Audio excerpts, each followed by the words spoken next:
શ્રી વલ્લભ વર ઘેર આવ્યા, આજ મારે વલ્લભ વર ઘેર આવ્યા. શ્રી વલ્લભ વર ઘેર આવ્યા, આજ મારે વલ્લભ વર ઘેર આવ્યા.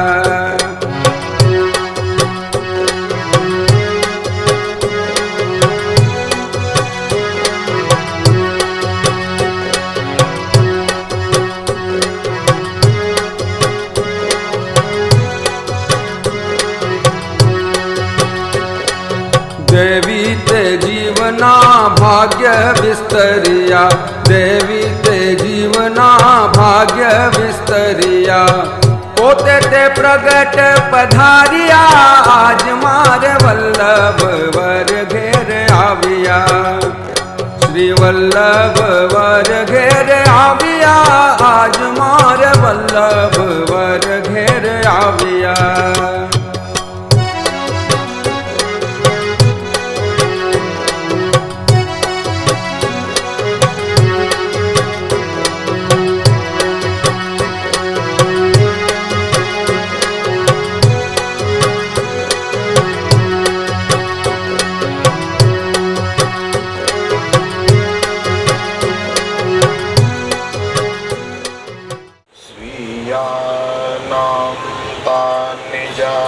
चार्यान् प्रणमामि मुहुर्मुहुः.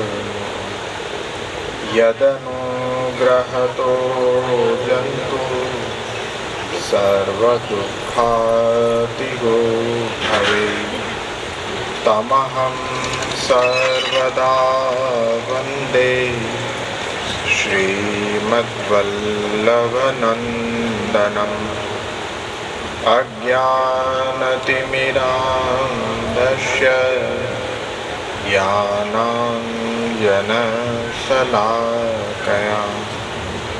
चक्षुरुन्मीलितं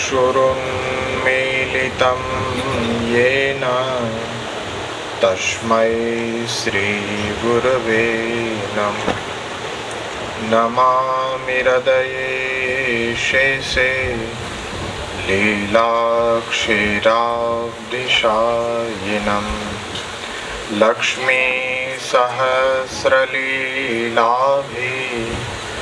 सेव्यमानं कलानिधिं. चतुर्भिश्च चतुर्भिश्च चतुर्भिश्च त्रिभिस्तथा षड्भिर्विराजते योऽसौ પંચધારદયે મમ. અને આપ સૌ વલ્લભી સૃષ્ટિ આજના આ અવસર ઉપર આપણે સૌ એકત્રિત થયા છીએ અને પુષ્ટિ ભક્તિ સંપ્રદાયની અંદર જો કોઈ પણ મનોરથ હોય તો એ મનોરથ જ્યાં સુધી વૈષ્ણવજન મળી અને સ્વકર્તવ્યનો વિચાર ન કરે ત્યાં સુધી મનોરથ સફળ થતો નથી. જ્યાં સુધી આપણા સ્વધર્મને સમજવા માટે એક મંચસ્થ આપણે નહીં થઈએ ત્યાં સુધી મનોરથ એ સફળ થયો ના કહેવાય. મનોરથની સફળતા ક્યારે છે કે જ્યારે પુષ્ટિ ભક્તિ સંપ્રદાયને અનુસરણ કરનારા આપણે સૌ શ્રી વલ્લભના અનુયાયીઓ પોતાના સ્વકર્તવ્યને વારંવાર જ્યારે સાથે મળીને વિચાર કરીશું અને આપણા સેવ્ય પ્રભુમાં આપણો ભક્તિભાવ દિન પ્રતિદિન પ્રવૃદ્ધ થાય તેના માટે આવશ્યકતા છે કે જ્યારે જ્યારે પણ આપણે સૌ એકત્રિત થઈએ ત્યારે ભગવત, પરંતુ તેનાથી પણ વધારે આવશ્યકતા છે કે સૌ સાથે મળીને બેસીને આપણા ભવિષ્યનો વિચાર કરીએ. આજે આપણું ભવિષ્ય છે આપણા બાળકો, આજે આપણું ભવિષ્ય છે આપણી યુવા પેઢી, અને આપણો પુષ્ટિ ધર્મ અને એની સાચી સમજ, સંપ્રદાયની સાચી સમજ જો બાળકો અને યુવાનોને આપણે એ આપવામાં નહીં આવે તો પુષ્ટિ ભક્તિ સંપ્રદાયનું ભવિષ્ય શું? શ્રી મહાપ્રભુજીના વચનોનો વિચાર નહીં કરીએ, જ્યાં સુધી શ્રી મહાપ્રભુજીના વચનોનો પ્રસાદ નહીં ગ્રહણ કરીએ ત્યાં સુધી પુષ્ટિ ભક્તિ સંપ્રદાયની આપણી યાત્રા છે એ સ્થગિત થયેલી યાત્રા છે. કોઈને કોઈ રીતે કૃષ્ણ સાથે જોડાવવું, પુષ્ટિ ભક્તિ સંપ્રદાયની અંદર તમામ અનુયાયીઓ પોતાની દેશ કાલ પરિસ્થિતિને અનુરૂપ કૃષ્ણ સાથે જોડાય તેના માટેનો પ્રયત્ન સાંપ્રદાયિક ગુરુપદ ઉપર બેઠેલા વ્યક્તિએ અને તમામ પુષ્ટિ ભક્તિ સંપ્રદાયને સ્વીકૃત કરનારા આપણે સૌ અનુયાયીઓની આગવી ફરજ છે કે હંમેશા સાથે મળી અને ચિંતન કરવું જોઈએ. શ્રી મહાપ્રભુજીના વચનોને વારંવાર વિચાર કરવા જોઈએ. એ શ્રી મહાપ્રભુજીના વચનોનું તાત્પર્ય ખરા અર્થની અંદર એ સમજવું આવશ્યક છે. વર્તમાન સમયની અંદર પુષ્ટિ ભક્તિ સંપ્રદાયની અંદર જે પરંપરાનું નિર્વહન આપણે બધા કરી રહ્યા છીએ, તો એ શું પરંપરા સાચા અર્થમાં શ્રી મહાપ્રભુજીના વચનો આધારિત છે કે નહીં? તેની પ્રમાણિકતા શું? આજનો આપણા સંપ્રદાયની અંદરનો જે યુવા વર્ગ છે એ શ્રદ્ધા વિહીન, વિચાર વગરની કોઈ પણ પરંપરાને નિર્વહન કરવા માટે તૈયાર નથી. સંપ્રદાય ખરા અર્થમાં વિલક્ષણ સંપ્રદાય છે, સર્વોત્તમ સંપ્રદાય છે. શ્રી મહાપ્રભુજી જેવા આચાર્ય ન તો ભૂતકાળની અંદર થયા હતા, ન વર્તમાનમાં કોઈ છે, ન તો ભવિષ્યમાં થવાના છે. આજે આપ સૌ જણા અમને વંદન કરી રહ્યા છો, તો એ વંદન અમારે પણ ધ્યાન રાખવું જોઈએ કે એ વંદન કોઈ વ્યક્તિ વિશેષને નથી થતું. એ વંદન એ વલ્લભને થઈ રહ્યું છે. એ વંદન વલ્લભ વંશજ તરીકે એ અમારી અંદર શ્રી મહાપ્રભુના દર્શન આ દેશકાલ પરિસ્થિતિમાં તમે કરી શકો છો, તો એ તમારા ભાવને ધન્યવાદ આપવો જોઈએ. મહાપ્રભુજીએ તો પૃથ્વી પરિક્રમા કરી, એટલો પરિશ્રમ લીધો. એ પરિક્રમા પછી પણ આપે દેવી જીવોના ઉદ્ધારાર્થે સ્વમાર્ગીય ગ્રંથોને પ્રગટ કર્યા, અને એ ગ્રંથો દ્વારા શ્રી કૃષ્ણ સાથે જોડાવવાનો આ પુષ્ટિ ભક્તિ માર્ગ આપણને એ મહાપ્રભુજી દ્વારા પ્રાપ્ત થયો છે. અને એ મહાપ્રભુજી દ્વારા પ્રાપ્ત થયેલા માર્ગની ગરિમા, એનું માન, એનું સન્માન અને એને આગળ લઈ જવાનું ઉત્તરદાયિત્વ આપણા સૌ ઉપર છે. કેવલ વલ્લભ વંશ જ નહીં, વલ્લભ વંશની અંદર વૈષ્ણવો પણ સમાવિષ્ટ થઈ જ જાય છે. કેવલ અમે જ નહીં, પણ આપ બધા પણ એ જ શ્રી વલ્લભાચાર્યજીનો વંશ છો કે જે શ્રી મહાપ્રભુજીને ગુરુ ધારણ કરીને આ સંપ્રદાયની અંદર જે નિષ્ઠા પ્રાપ્ત કરવા માટે પ્રયત્નશીલ છે, એવા પ્રત્યેક અનુયાયી માટે શ્રી વલ્લભ છે એ ગુરુ છે, શ્રી વલ્લભ છે એ આપણા પિતા છે, અને આપણે એમના સંતતિ રૂપ છીએ. શ્રી ગુસાઈજી આજ્ઞા કરે છે કે શ્રીમદ વલ્લભ નામ ધેય સદૃશો ભાવિ ન ભૂતો સત્યપી. પ્રાચીન સમયની અંદર એક રીત હતી કે એક આચાર્ય આ જ રીતના પરદેશ પ્રવાસની અંદર પધાર્યા. પહેલાના સમયમાં આટલી સુવિધા નહોતી કે ગાડીથી અડધી કલાકની અંદર જ્યાં જવું હોય ત્યાં પહોંચી જવાતું.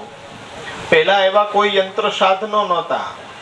પહેલા ઘોડાગાડી કે બળદગાડીની અંદર એ ઘણા લાંબા સમયની મુસાફરી પછી એ ત્યાં આપણે પહોંચી શકતા.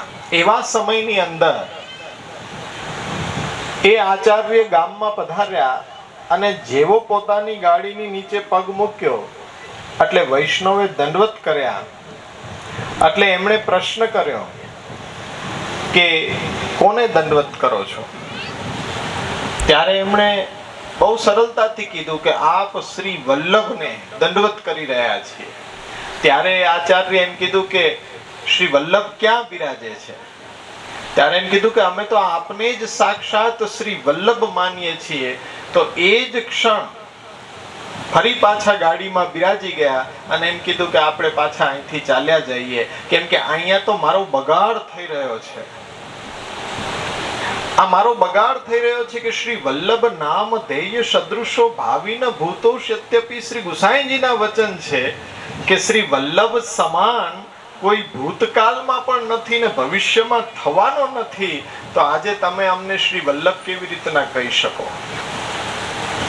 આ ગરિમા હતી. આજે જો અમે જ પોતાને શ્રી વલ્લભ માની અને બધો જ એ વ્યવહાર કરવા માંડીએ તો શ્રી વલ્લભ પણ પોતાની ઓળખ શું આપી રહ્યા છે?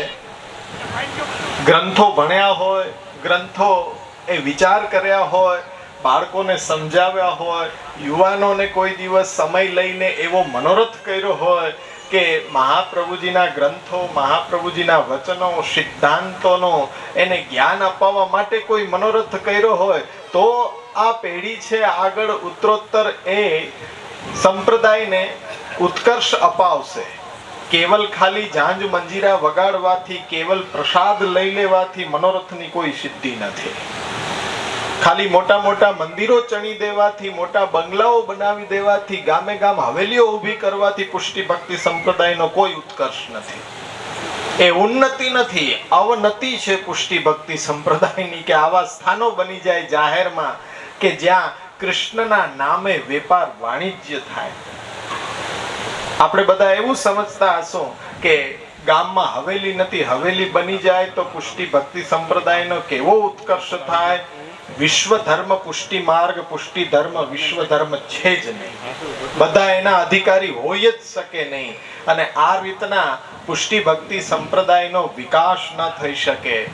પુષ્ટિ ભક્તિ સંપ્રદાયનો વિકાસ તો ત્યારે થઈ શકે કે જ્યારે મારા આખા જીવનની અંદર હું એક વ્યક્તિને શ્રી મહાપ્રભુજીના તત્વ ચિંતનને સમજાવી દઉં, મહાપ્રભુજીના ગ્રંથોને, એમની વાણીને, એમના સિદ્ધાંતોને સમજાવી દઉં અને એ ખરા અર્થમાં પોતાના સ્વગૃહમાં, પોતાના સ્વતનુવિત્તથી પ્રભુ શ્રી કૃષ્ણની સેવા કરતો થઈ જાય, ત્યારે પુષ્ટિ ભક્તિ સંપ્રદાયનો ઉત્કર્ષ છે. બાકી પુષ્ટિ ભક્તિ સંપ્રદાયનો ઉત્કર્ષ કે કંઠી આપી દીધી, તમે પહેરી લીધી અને ગામમાં કોઈ બાલક પધાર્યો એટલે કાર્યક્રમના રૂપમાં રાખી દીધું કે અહીંયા બધાને બ્રહ્મસંબંધ આપશે.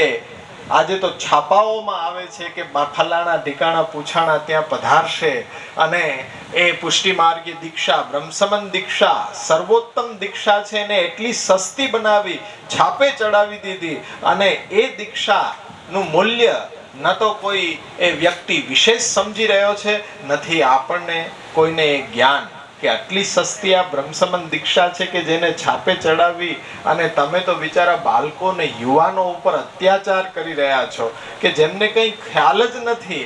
એને એ સવારના સ્નાન કરાવી અને ઊભા રાખી દો ને એને તો મતલબ શું છે? કૃષ્ણને સમજ્યો નથી, પુષ્ટિ ભક્તિ સંપ્રદાયને સમજ્યો નથી. આ વ્યક્તિ કોણ છે? એક વિશેષ લાગે કે આને આસન ઉપર બેસાડ્યો છે, આ રીતના સામયો કરીને લઈ આવ્યા છીએ, કોઈ વ્યક્તિ વિશેષ છે, પણ એ શું છે એમને કોઈ વસ્તુનો ખ્યાલ નથી. એ તો જેમ વડીલ વર્ગ એમ કહે છે કે અમે કહીએ એટલું તમારે કરવાનું.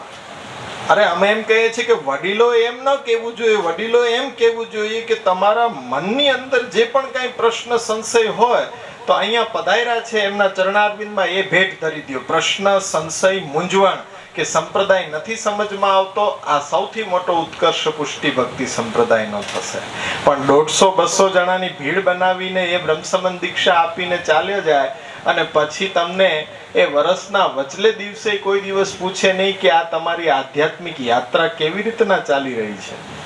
તમે સેવા, કૃષ્ણ સેવા ઘરમાં પધરાવીને કરી રહ્યા છો કે નથી કરી રહ્યા? સંપ્રદાયનો પ્રાણ શું છે? મહાપ્રભુજી પુષ્ટિ ભક્તિ સંપ્રદાય પ્રવર્તિત કર્યો. શેના માટે કર્યો? કૃષ્ણ સેવા માટે. મહાપ્રભુજીનો સિદ્ધાંત શું છે? કૃષ્ણ સેવા સદા કાર્ય. હવે કૃષ્ણ સેવા સદા કાર્યની જગ્યાએ આપણે બધા કરી શું રહ્યા છીએ? કૃષ્ણ સેવા સદા દ્રષ્ટવ્ય. કૃષ્ણ સેવાને જો સવારના મંગળાથી લઈને સેન સુધી ભીડ જમાવવી, હવે ક્યાં પણ જઈને ઊભા રહી જાઓ, એ પુષ્ટિ ભક્તિ સંપ્રદાય નથી. વિચિત્રતા લાગશે કે એક પણ હવેલી જેવું સ્થાન પુષ્ટિ ભક્તિ સંપ્રદાયમાં છે જ નહીં.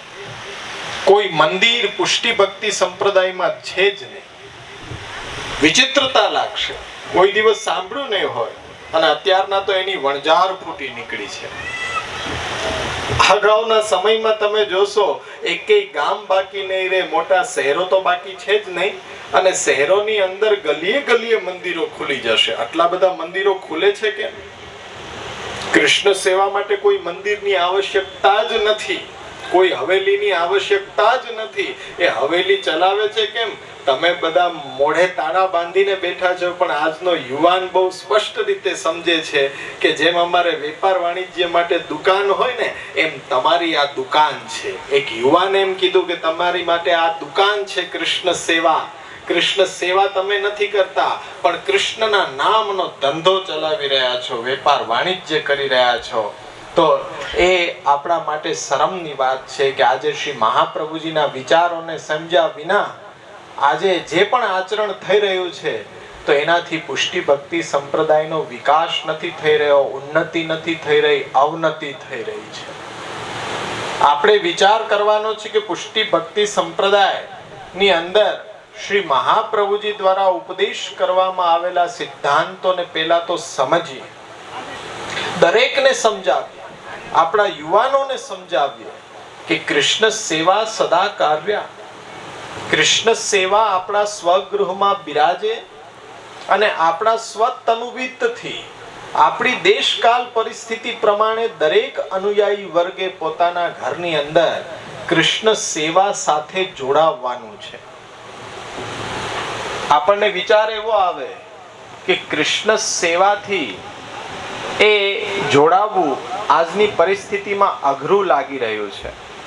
કૃષ્ણ સેવા એટલી સરળ છે, કૃષ્ણ સેવાનો ઉપદેશ શ્રી મહાપ્રભુજીએ કર્યો છે એટલો સરળ છે કે પ્રત્યેક અનુયાયી એ સેવાનું અનુસરણ કરી શકે છે.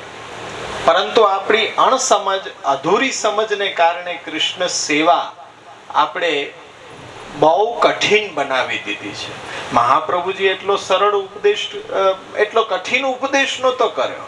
કૃષ્ણ સેવાનું સરળ સ્વરૂપ શું છે કે જેમ આપણા ઘરમાં આપણું બાળકને આપણે ઉછેર કરીએ, એનું લાલન પાલન પોષણ કરીએ, એવી જ રીતના આપણા ઘરની અંદર કૃષ્ણ બિરાજે અને એનું લાલન પાલન પોષણ ઉછેર આપણા ઘરમાં થાય, આટલી સરળ સેવા હતી.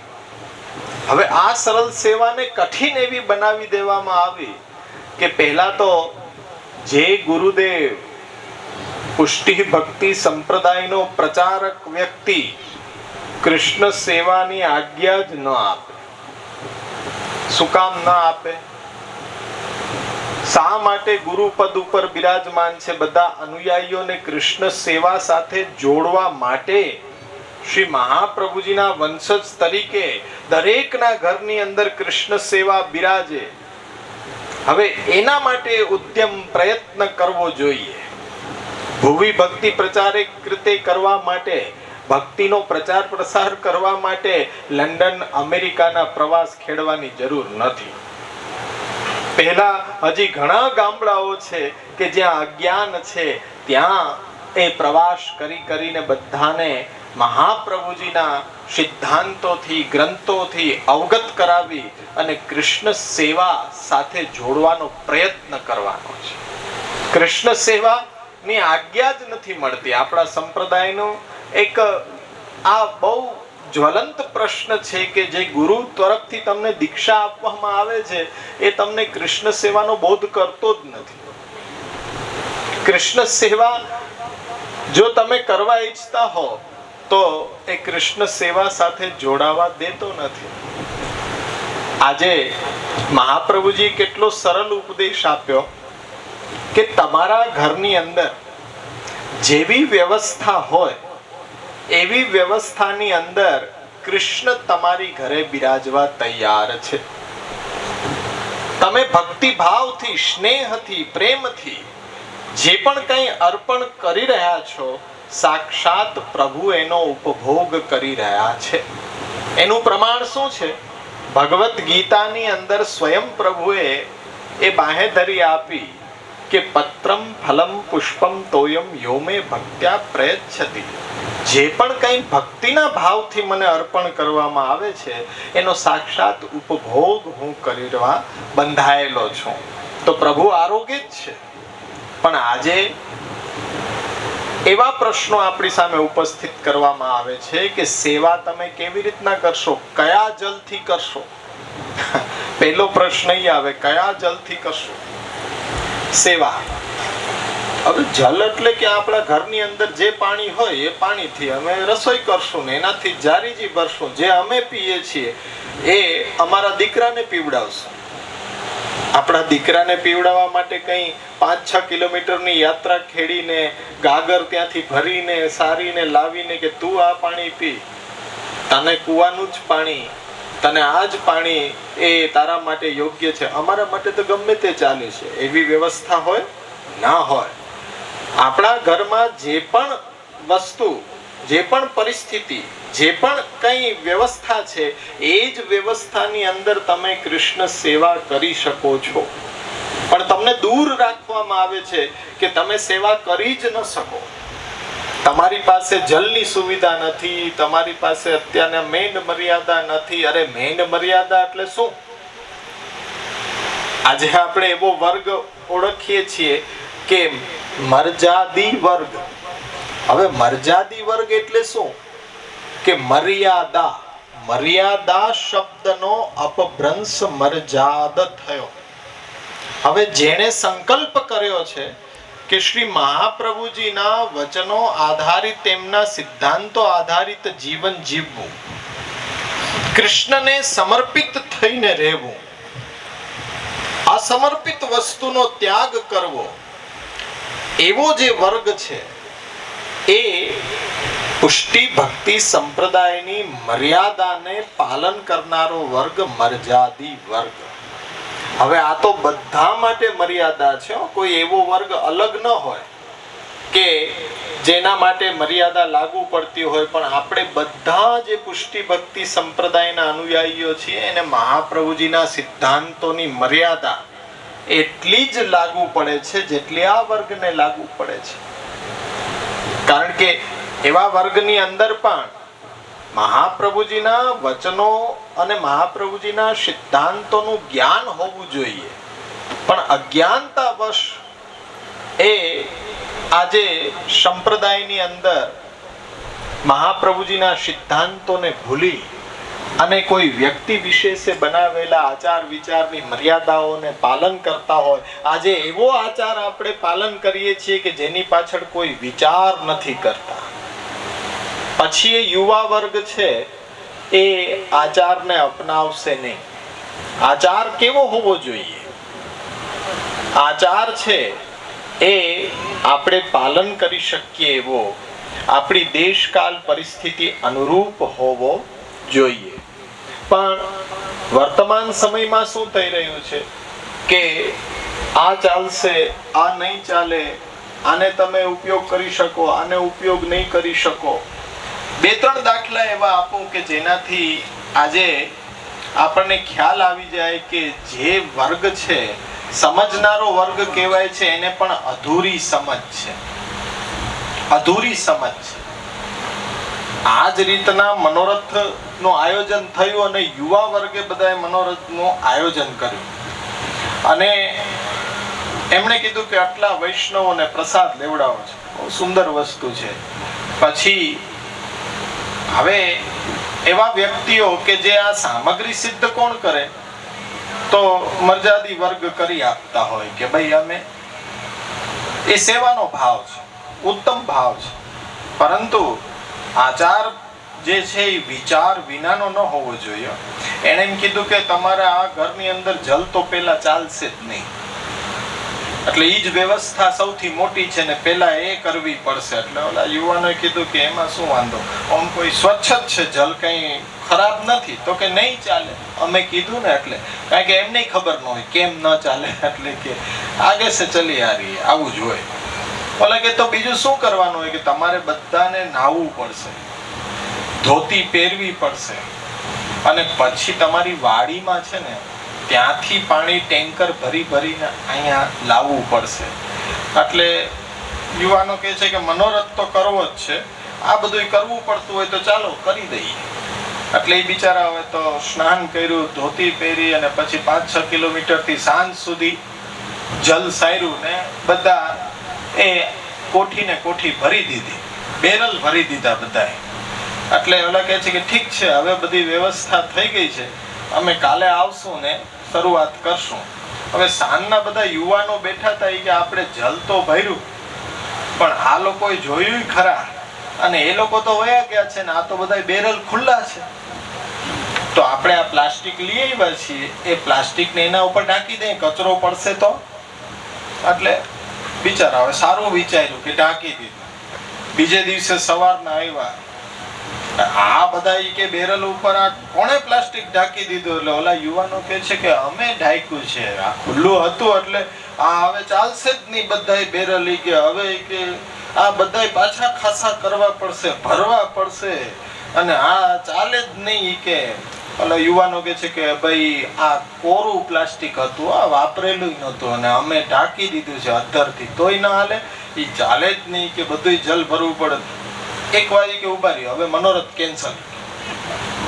હા ભાઈ કે એવું ન હોય, મનોરથ ના ના કે કેન્સલ જ. હવે આખી સાંજ અમે પાણી ભર્યું ને હવે કે ન હાલે એટલે કે કરવો જ નથી, આવો મનોરથ કરવો જ નથી. કે ઉભા રહ્યો, અધર થી ઢાંક્યું જ ને? પેલા કે હા અધર થી ઢાંક્યું. હાલ ચાલ્યું કે ન ચાલ્યું? અને થોડી આંખ બતાડવાની જરૂર હોય એટલે બધું ચાલે. નહીં કે મનોરથ જ કેન્સલ. અમારે તો કે ઓમય લેવું ને ઓમય લેવું, અમારો કંદોય હારો કે કહી દે કે ઈ બધું બનાવી દે, પછી તમારે શું ચિંતા છે કે એ અમને સોંપી દે એટલે પછી તો 10-15 મિનિટ થાય બધું પૂરું થઈ જાય. આ આચાર વિનાનો વિચાર કે ભાઈ સારું કર્યું છે, ઢાંકી દીધું છે તો ચલાવવું જોઈએ. હવે આટલા હેરાન કર્યા છે પછી એ મનોરથ ન થાય. આ કારણ છે કે અત્યારના યુવા વર્ગ દૂર છે કે આમાં તો મહેનત કરી કરીને થાકી જાવ ને, આનો ઉપરનો માળ કામ જ નથી કરતો. હવે બીજા મનોરથની વાત કરો. આપણી આ પરંપરા છે, પછી આપણે જ દુખડા રડીએ છીએ કે અમારો છોકરો સેવા કરવાની ના પાડે છે. આવી ભયંકર સેવા પહોંચે જ નહીં કોઈ દિવસ. આવી સેવા કે અમારાથી થાય જ નહીં, આ દેશકાલ પરિસ્થિતિને અનુરૂપ ચાલે જ નહીં. મનોરથ કરવા દોડી જઈએ આપણે બધા, પેલા પૂછવું તો જોઈએ ને કે ઠાકોરજી બિરાજે છે કે નથી બિરાજતા. વરઘોડો તૈયારી થઈ ગઈ, બેન્ડ વાજા વાગે, તમે બધા નાચાકૂદ કરો, પણ વર જ ન હોય તો ત્યાં બધા પહોંચી જાવ પણ વર જ નથી. એ પેલા પૂછવું જોઈએ ને કે ભાઈ લગ્ન કોના છે, કોનો વરઘોડો છે, એ વર હાજર છે કે નહીં. પણ તમે બધા તો નાચવા કૂદવા લાગ્યા બધા, અને અહીંયા સામગ્રી સિદ્ધ થઈ ગઈ ત્યાં સુધી વરરાજાનું ઠેકાણું નહોતું. અને પછી પાર આવીને એમ કહે છે કે સામગ્રી પહોંચાઈ ગઈ છે, હવે ઠાકોરજી પધરાવો. તો યુવાનો એમ કહે છે કે ઈ શું, હવે અહીં તો ગામમાં એકેય ઠાકોરજી નથી બિરાજતા. અરે ઈ કે ભાઈ પેલા કેવું હતું ઈ કે આ બધું, એટલે ઈ કે સમસ્યા શું થઈ ગઈ, બધું તૈયાર થઈ ગયું ને, હવે ટેરો હટાવી લ્યો એટલે હમણાં ઈ કે બધું અમને આપી દેજો. એટલે અમે તો કે ના ના એમ ક્યાંથી અમારે લેવાય, અસમર્પિત વસ્તુના તસ્માદ વર્જન માચરે. તારે સમજાવો એ નહીં. યુવાન કે પ્રશ્ન શું છે, એ કે ઠાકોરજી વિના અમે કેમ લઈએ.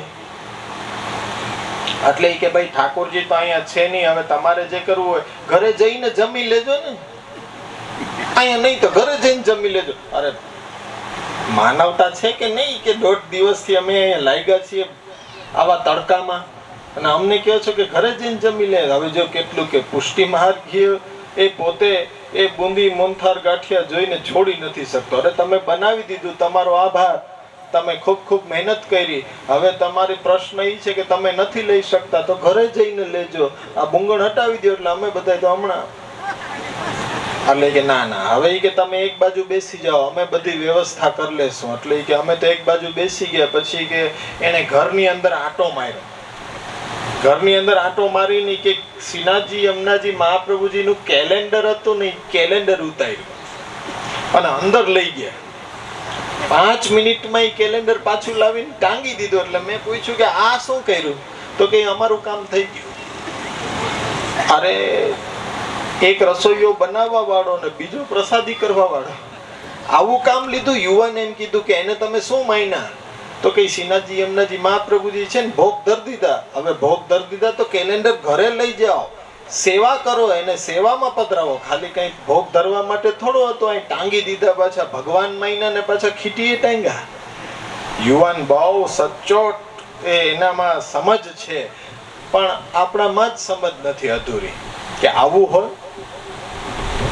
એટલે આ આપણી કથળી ગયેલી પરિસ્થિતિ છે. પછી યુવાનો ક્યાંથી એ અનુસરણ કરી શકશે?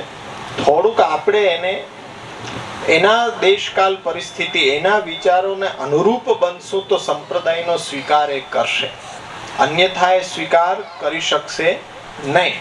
અમારી સાથે યુવાનો આવતા હોય ને એ બિચારા ગભરાય કે તમારી સાથે આવવા માટે જીવનું જોખમ છે. એટલે એવું બધું શું જીવનું જોખમ છે, તમારી સાથે કે અવાય નહીં, કડવો અનુભવ થયો હોય. એટલે હવે એ અમારી સાથે આવ્યો હશે અને એને લઈ ગયા હશે અંદર કે હાલ ભાઈ તારે પ્રસાદ લેવો, પ્રસાદની કોણ ના પાડે, કોઈ ના ન પાડે. એટલે અમારે પાછો વિદ્વાન વર્ગ સાથે જ પનારો હોય, એટલે ત્યાં પધારે એટલે કે અહીં બેસી જા. એટલે ઓલો યુવાન બેસી ગયો, એને હાથમાં દૂનો આપ્યો કે આ દૂનો હાઈ કે પધરાવો. આપણો ટ્રેડમાર્ક પુષ્ટિ માર્ગનો મોનથાળ. આવો મોનથાળી કે થાય જ નહીં ગમે ત્યાંથી, કે શું કરતા હશે અંદર. એટલે કે એ આવો મોનથાળ થાય.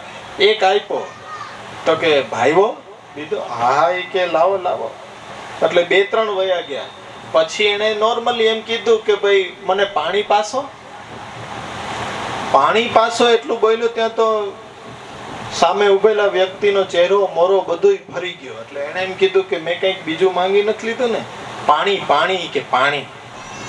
તો કે પાણી હવે ક્યાંથી આપવું મારે, આ છોકરાઓનું રસોડું છે બહારનું, એ તાળું દઈને બહાર ફરવા ગયા છે, અને આ અંદર જે આ કળશો છે ને એ મારે લેવાનો છે અપરસમાં.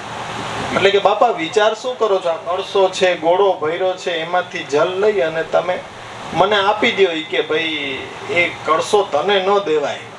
એટલે કે શું કામ ન દેવાય? કે મારે પીવાનો છે અપરસમાં, તને પાવ તો ઈ કે છોવાઈ જાય. એટલે કે ભાઈ આ કંઈક મને કે સમજણ નથી પડતી તમારી વાત.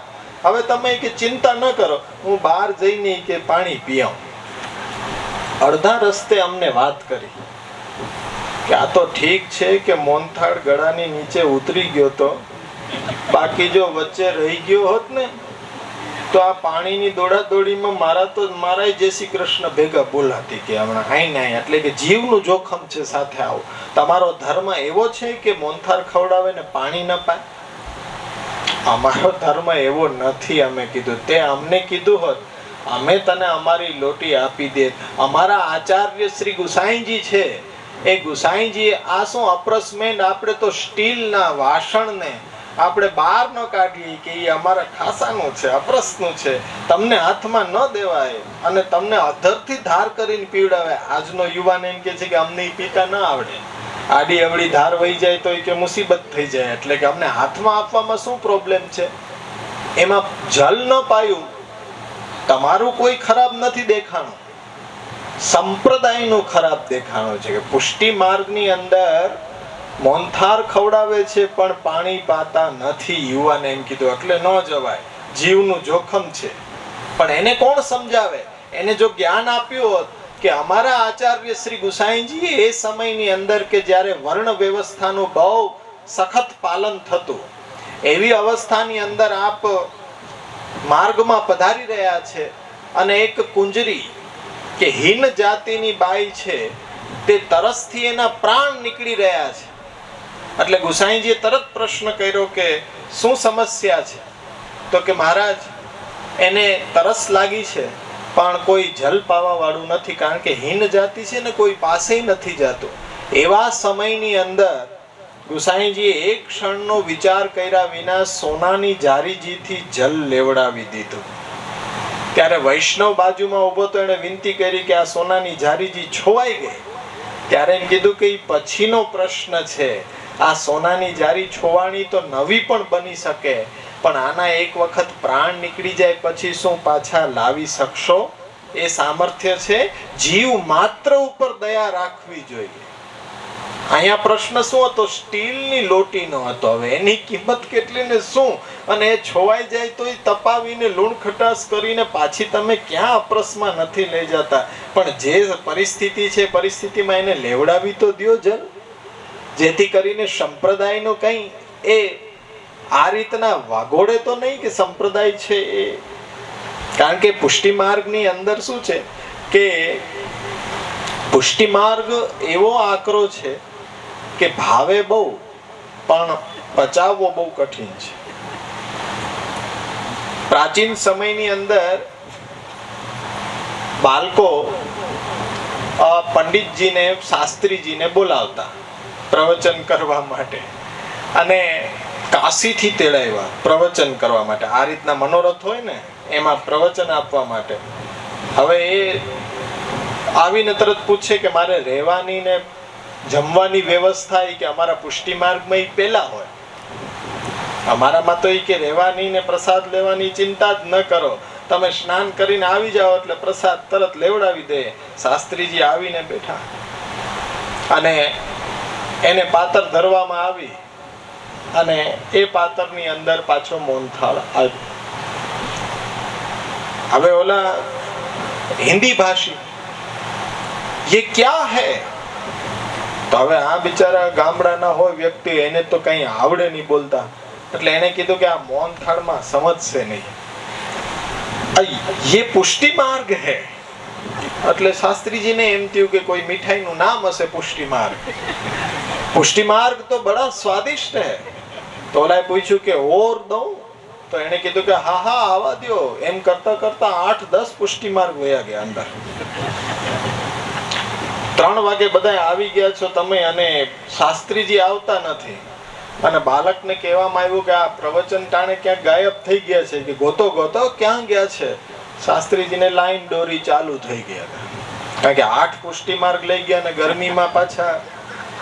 એટલે પછી સાંજના ઠેઠ આવ્યા અને મહારાજશ્રીને વિનંતી કરી कि आपका पुष्टि मार्ग खाने में तो बड़ा स्वादिष्ट है पर पचाने में बहुत कठिन है पचाने में. हाँ कि हमारा पुष्टि मार्ग ऐसा ही है. આપણને પ્રસંગ લાગે પણ મર્મ છે આની અંદર કે પુષ્ટિ માર્ગ છે એટલો સરળ પણ નથી. સતત એ ચિંતન કરવાનો માર્ગ છે. મહાપ્રભુજીએ ઉપદેશ આપ્યો કે ચિંતા કાપી ન કાર્યા. ચિંતા ન કરવી જોઈએ, પણ ચિંતા ન કરવી જોઈએ એની પાછળ ઉપદેશ પાછળ કે સતત ચિંતન કરતું રહેવું જોઈએ. ચિંતન શું કરવું? તો પોતાના કરેલા નિવેદનનું ચિંતન કરવું આવશ્યક છે. નિવેદનમ તુ સ્મર્તવ્યમ. મહાપ્રભુજીનો ઉપદેશ એટલો સરળ છે કે કૃષ્ણ સાથે જોડાઓ કોઈ પણ રીતે. આજે આપણે સૌ એકત્રિત થયા છીએ તો એટલું સમજી લઈએ કે સંપ્રદાયને અનુસરણ કરવા માટે કેવલ સેવા જ નથી. સેવા ન થઈ શકે તો પણ પુષ્ટિ ભક્તિ સંપ્રદાયને તમે અનુસરણ કરી શકો. શ્રી મહાપ્રભુજી એ રીત બતાડી રહ્યા છે. જેને કૃષ્ણ સેવા ભાગ્યમાં નથી, આજે તો દેખાદેખીથી કૃષ્ણ સેવા બધાય પધરાવી લે છે, પણ કૃષ્ણ સેવા, જો સેવાનું સ્વરૂપ આપણે સમજીએ, ચેતસ્તત પ્રવણમ સેવા, ચિત્ત આપણા પ્રભુમાં એકતાન કરવા માટેની સાધના છે. અને એ સાધના આપણા સ્વગૃહમાં જ થાય, બીજી કોઈ પણ જગ્યાએ એ શક્ય નથી. પુષ્ટિ ભક્તિ સંપ્રદાયમાં કૃષ્ણને બિરાજવા માટેનું ઉત્તમમાં ઉત્તમ સ્થાન છે. એ સ્થાન ભક્તનું ઘર છે. કોઈ દેવાલય નહીં, કોઈ મંદિર નહીં, કોઈ એવી હવેલી નહીં. ત્યાં કૃષ્ણ બિરાજી જ ન શકે, પણ એક ભક્તનું ઘર છે, ત્યાં એક કૃષ્ણ બિરાજી શકે. એટલે પુષ્ટિ ભક્તિ સંપ્રદાય એવો વિલક્ષણ સંપ્રદાય છે કે જ્યાં એક પણ મંદિર નથી, જ્યાં એક પણ હવેલી નથી. ભક્તનું નિજ ગ્રહ, એ જ ભક્તનું ઘર, એ જ ઉત્તમમાં ઉત્તમ મંદિર. મહાપ્રભુજીનું એ સ્વપ્ન હતું કે દરેક વૈષ્ણવ અનુયાયી છે, નંદરાયજી યશોદાજીએ જેવું સુખ લીધું એવું સુખ આજના કલિકાલની અંદર પ્રત્યેક વૈષ્ણવ પોતાના ઘરમાં ઠાકોરજી પધરાવી અને એને પોતાની એ વ્યવસ્થા, પોતાની દેશકાલ પરિસ્થિતિ અનુરૂપ લાડ લડાવી શકે. એ પ્રકારે સેવા પધરાવાનું સ્વપ્ન મહાપ્રભુજીનું હતું કે બલિ વિષ્ણુદાસ વિનોદ ઘર ઘર હોત ગોકુલ ગામ જ. એવું કોઈ ગામમાં એક સ્થાન નહીં કે એ ગોકુલ બની જાય. પ્રત્યેક ઘર છે એ ગોકુલ બનવું જોઈએ, એની અંદર વ્રજાધીપ બિરાજવો જોઈએ. અને એ પ્રયત્ન અમારે કરવાનો છે કે દરેક વૈષ્ણવ પોતાના સ્વગૃહની અંદર, બધાની દેશકાલ પરિસ્થિતિ જુદી જુદી હોય, પણ કૃષ્ણ સેવા બધા માટે આવશ્યક છે. એ આપણો પ્રાણ છે. પુષ્ટિ ભક્તિ સંપ્રદાયની અંદર જીવન તો જ જીવી શકાય કે જો કૃષ્ણ સેવા આપણે કરીએ તો જ. તો કૃષ્ણ સેવા દરેકને એ સુલભ નથી. તો એની અવેજમાં શ્રી મહાપ્રભુજી શું આજ્ઞા કરે છે? ક્યારેય પણ દોડાદોડી ભક્તિ માટે કરવી નહીં. શ્રી મહાપ્રભુજીના અભિપ્રેત જરાય નથી. ક્યાંય પણ જઈને નંદ મહોત્સવની અંદર એ તમે ઠેકડા ઠેકડી કરો, એ ફેર ફુદરડી ફરો, કોઈ એક વ્યક્તિ ઊભો રહીને પૂછી લે કે તમે અહીંયા શેના માટે આનંદ કરી રહ્યા છો? આ ઘર છે એ તમારું છે? તો કે ના ના, એ ઘર તો મારા સ્ત્રીનું છે, તમારું ઘર નથી. તો કે ચાલો ઠીક છે, આ એ ઠાકોરજી છે જે પલનામાં ઝૂલે છે એ તો તમારો છે ને?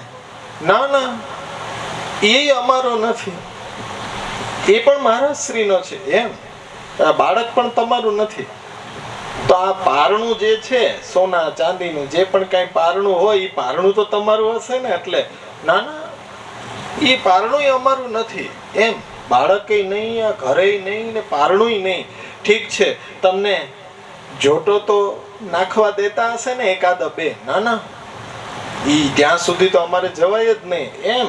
તો પછી આ ઠેકડા ઠેકડા શેની? તો કઈ અમને ખબર નથી. નંદ ઘેરા આનંદ ભાઈ જય કનૈયા લાલ. હવે જેનું પોતાનું ઘર નહીં, બાળક પોતાનું નહીં, પારણું નહીં, એક જોટોય નાખવા ન મળે, ત્યાં જઈને પાછે ભીડ ભડાકા કરવાથી ફાયદો શું છે? એના ઘરે પોતાને ઘરે ઠાકોરજીને એ પલનામાં પધરાવીને, અરે પલનું ન હોય તો આપણી પ્લાસ્ટિકની દોરી બાંધીને એક ખીલ્લા ઉપર ને ત્યાં આપણે એ ઉપરણામાં પલના ઝુલાવ્યા હતા. શ્રી ગુસાઈજીએ ઉપરણામાં પલના ઝુલાવ્યા હતા. ત્યારે પણ આપ રડતા હતા. ત્યારે આપના પુત્રએ જ્યેષ્ઠ આત્મજ ગિરધરજીએ પ્રશ્ન કર્યો કે કાકાજી કેમ રડો છો? ત્યારે એમ કીધું કે જો ઠાકોરજીને શું સુખ, આપણે એક પારણું પણ સોનાનું તૈયાર નથી કરાવી શકતા, આપણું જીવન વ્યર્થ છે. ત્યારે ગિરધરજી કીધું કે આવતા વર્ષે સોનાના પારણાની અંદર આપ નવનીત પ્રિયાજી ઝૂલશે. અત્યારના સમય જેવું નહોતું. પોતે ઉપદેશ આપી અને ચરણારવિંદમાં જે ભેટ આવે એ ભેટમાંથી ઠાકોરજીને વિનિયોગ કરાવવો. પોંચ બુક ફેરવવી નહીં, ગામે ગામ થેલીઓ ન ફેરવવી. ઠાકોરજીને સોનાનું પરણું કરાવવું છે, તમે બધા ભેટ લખાવો, ભેટ લખાવો. માંગી માંગીને નહીં, પોતાના પુરુષાર્થથી જે પણ કઈ આવે એમાંથી કીધું કે એક વર્ષે. અત્યારના કેટલીક વાર અત્યારના હું રડવા માંડું કે હું તમે બધા કહો શું પરિશ્રમ પડી ગયો, અમારા ઠાકોરજી સોનાનું પરણું નથી, તમે બધા કરાવી દો, તમે બધા શું કામ ના. એટલે કે હા વિચાર, આપણે 5-7 ગામડા ભેગા મળીને અત્યારના આવી રીતના તમે બધા અહોભાવ કરતા હો. નહીં, અરે પલનું નથી તો ઉપરણામાં ઝુલાવી લ્યો. બીજા વર્ષે સોનાના પલનામાં નવનીત પ્રિયાજી ઝૂલતા હતા ત્યારે પણ ગુસાઈજી રડતા હતા. ત્યારે ગિરધરજી કીધું કે હવે તો સોનાનું પલનું થઈ ગયું, હવે આપ કેમ રડી રહ્યા છો, ખેદ કેમ કરી રહ્યા છો? ત્યારે એમ કીધું કે આ સોનાના પલનામાં જોટો નાખવામાં આનંદ એવો નથી આવતો જેવો ઉપરણામાં કે એક બાજુ કૃષ્ણદાસ જાલી રાખતા હતા અને એક બાજુ તમે પકડીને ઉભા હતા, એમાં જે હું ઝુલાવતો હતો એવો આનંદ અત્યારના પાછો આવતો નથી. આ પુષ્ટિ માર્ગ છે. મહાપ્રભુજીએ સેવા સાથે ન જોડાઈ શકે એને કૃષ્ણ કથા સાથે જોડવાનો પ્રયત્ન કર્યો છે કે કૃષ્ણની કથા. પુષ્ટિ ભક્તિ સંપ્રદાયની અંદર કોઈ પંડાલ બંધીને 7 દિવસની ભાગવત સપ્તાહનો ક્યાંય વિધાન જ નથી.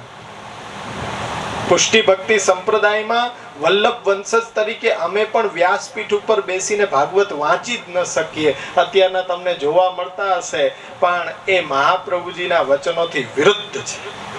ક્યારે પણ ભાગવત સપ્તાહ છે, 7 દિવસની અંદર વાંચન થઈ શકે એવું ભાગવત પુરાણ છે જ નહીં. 10 જન્મે પણ એ ભાગવત પુરાણ પૂર્ણ ન થઈ શકે એવું શ્રીમદ ભાગવત છે. અને એ ભાગવતને સાંભળવાની વાત તો સ્વયં સુખદેવજી પણ નથી કહેતા. ભાગવતની અંદર ક્યાંય શૃણતઃ એવો શબ્દ નહીં આવે કે સાંભળો. ભાગવતની અંદર તો સુખદેવજી એમ કહે છે પીબતમ ભાગવતમ રસમાલય. આ ભક્તિનો રસ છે. જ્યાં સુધી તમારી તરસ ન છીપાય ત્યાં સુધી આ ભાગવત રૂપી ભક્તિ રસને તમે પીઓ.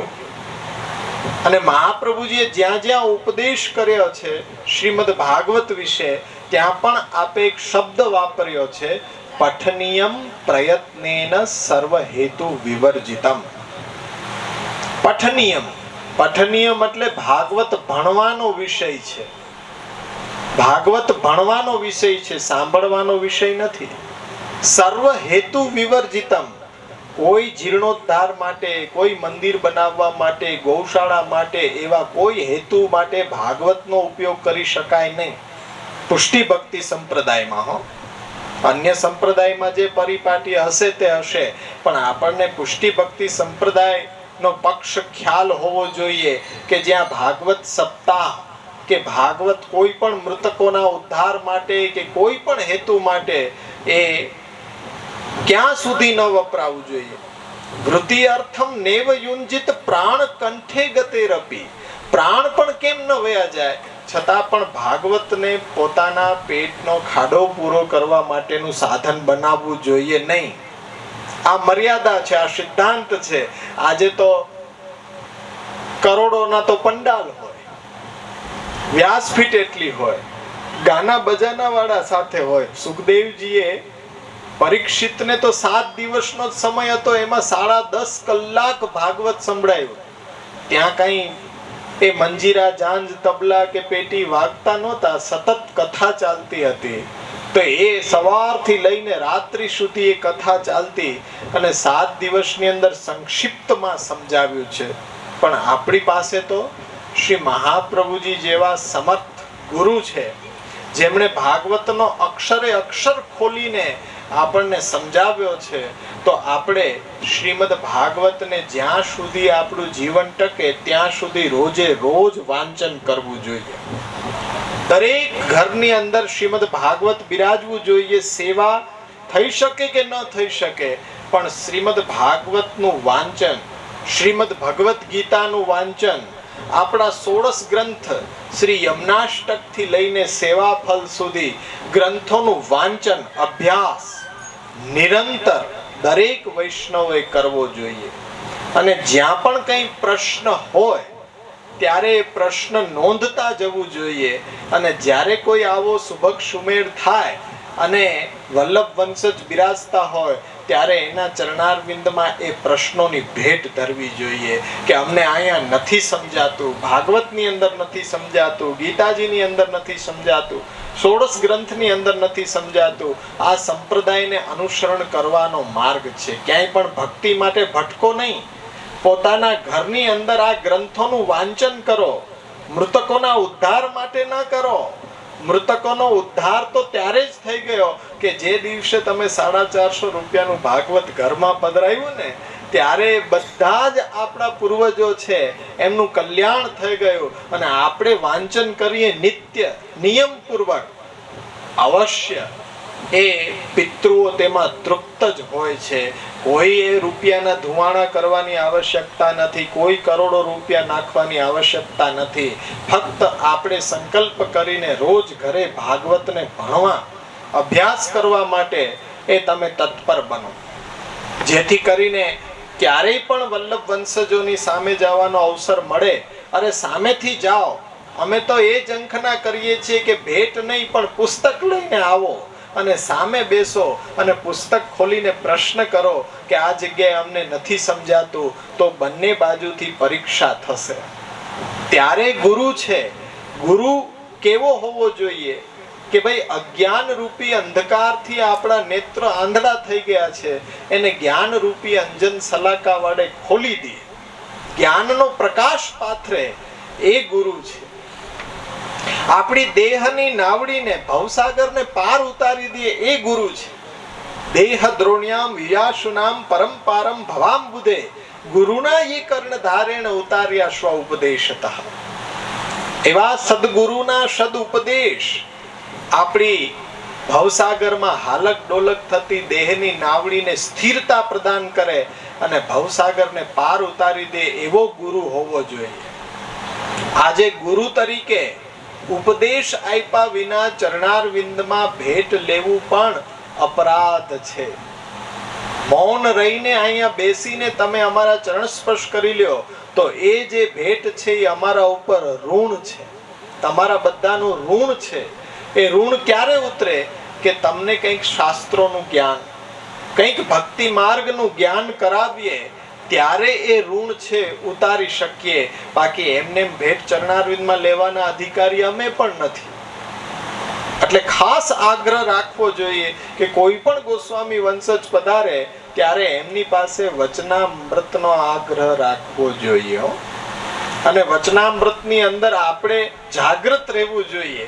આપણે જો ઘરે શ્રીમદ ભાગવત, ભગવત ગીતા, 16 ગ્રંથ વાંચન કરતા હશું તો એના પ્રવચનની અંદર પણ આપણે એની પરીક્ષા કરી શકશું કે મહાપ્રભુજીના સિદ્ધાંત સહમત ચાલી રહ્યા છે કે નથી ચાલી રહ્યા, મહાપ્રભુજીના સિદ્ધાંતની મર્યાદામાં છે કે નહીં. અમારું પણ પરીક્ષણ કરવાની છૂટ છે આપ લોકોને. કે એવું નથી કે હો આપ તો વલ્લભ વંશજ છો, એક વસ્તુ નિર્ધારિત કરો કે વલ્લભ વંશ, વલ્લભ કુળ ઉત્તમ કુળ છે, તો તમારી પાસે એવું કોઈ પ્રમાણ છે કે ઉત્તમ કુળની અંદર ઉત્તમ વ્યક્તિ જ જન્મ લીધો હોય? એવું પ્રમાણ તો નથી કે ઉત્તમ કુલ હોય એમાં બધાય જન્મનારા બધાય ઉત્તમ જ હોય. એવું હોત તો આપણા ઇતિહાસ ગ્રંથો ખોટા પડી જાત. જુઓ આપણા ઇતિહાસ ગ્રંથો શું કહે છે. રાવણને તમે શું ગણો? અસુર, રાક્ષસ. હકીકતે રાવણ કોણ હતો? ઋષિ પુત્ર છે. રાવણ બ્રાહ્મણ છે, ઉચ્ચમાં ઉચ્ચ કુલમાં એનો જન્મ થયો છે, તો એને બ્રાહ્મણ કેમ નથી ગમતા? તમે એને ઉત્તમ કેમ નથી માનતા? હજી સુધી બધા એને રાક્ષસ જ કહે છે. કેમ કે બ્રાહ્મણ કુલમાં જન્મો હોય તો એની વિચાર, વાણી, વર્તન, વ્યવહાર એ બ્રાહ્મણ કુલને શોભે એવા હોવા જોઈએ. પણ એનાથી તદ્દન વિરુદ્ધ એના આચાર, વિચાર, વ્યવહાર, વાણી, વર્તન બધું અસુર જેવું છે, રાક્ષસ જેવું છે. એટલે બ્રાહ્મણ હોવા છતાં પણ એને રાક્ષસ કહીએ છીએ. અને હમણાં ઉત્સવ ગયો નરસિંહ ચતુર્દશીનો ગઈકાલે.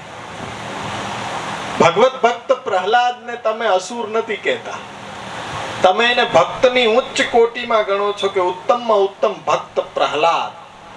પણ છે તો હિરણ્યકશ્યપુનો પુત્ર.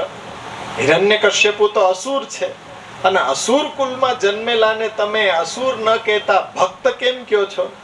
કારણ કે અસુર કુલમાં ભલે જન્મ લીધો, પણ એના વિચાર, વાણી, વર્તન, વ્યવહાર ઉચ્ચ ભક્ત ને શોભે એવા છે. એટલે અસુર કુલમાં જન્મ લીધો હોવા છતાં પણ અમે એને અસુર નથી કહેતા, ઉચ્ચ ભગવત ભક્ત કહીએ છીએ પ્રહલાદજીને. તો આ પ્રમાણ છે કે ઉચ્ચ કુલની અંદર રહેલો વ્યક્તિ એ હંમેશા ઉચ્ચ જીવ છે એ ખાલી માની ન લેવાય, પણ એના વિચાર, વાણી, વર્તન, વ્યવહાર એને ચકાસવાથી ખ્યાલ આવે કે ખરેખર એ ઉચ્ચ છે કે નહીં. હકીકતે મહાપ્રભુજીના સંપ્રદાયની અંદર, મહાપ્રભુજીના વંશની અંદર જન્મ લેનારો વ્યક્તિ મહાપ્રભુજીના સિદ્ધાંત પ્રમાણે તો ચાલવો જોઈએ ને. સિદ્ધાંત પ્રમાણે ચાલે તો એ ઉપદેશ આપે તો બધાના હૃદયને સ્પર્શ કરે. પણ જો એ પોતે મર્યાદાની અંદર ન ચાલે તો પછી એનો ઉપદેશ કોઈ અર્થ નથી સરતો. ગુરુ પરંપરા હતી ત્યારે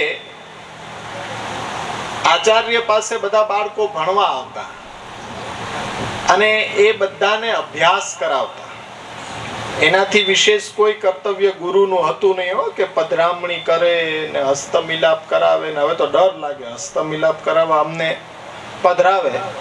હવે હસ્તમિલાપ અમે કરાવ્યો હોય ને પછી છૂટાછેડા થઈ જાય તોય પાછા આવે કે આપે હસ્તમિલાપ કરાવ્યો હતો. હવે છૂટાછેડા થઈ જાય એમાં એ કાર્ય જ બહુ અઘરું છે, છોડી દીધું કે અમારું કાર્ય નથી. બ્રાહ્મણ ગોર બાપા હોય એની પાસે હસ્તમિલાપ કરાવેલા. ગુરુનું કર્તવ્ય શું છે? ખાલી ઉપદેશ આપવાનું.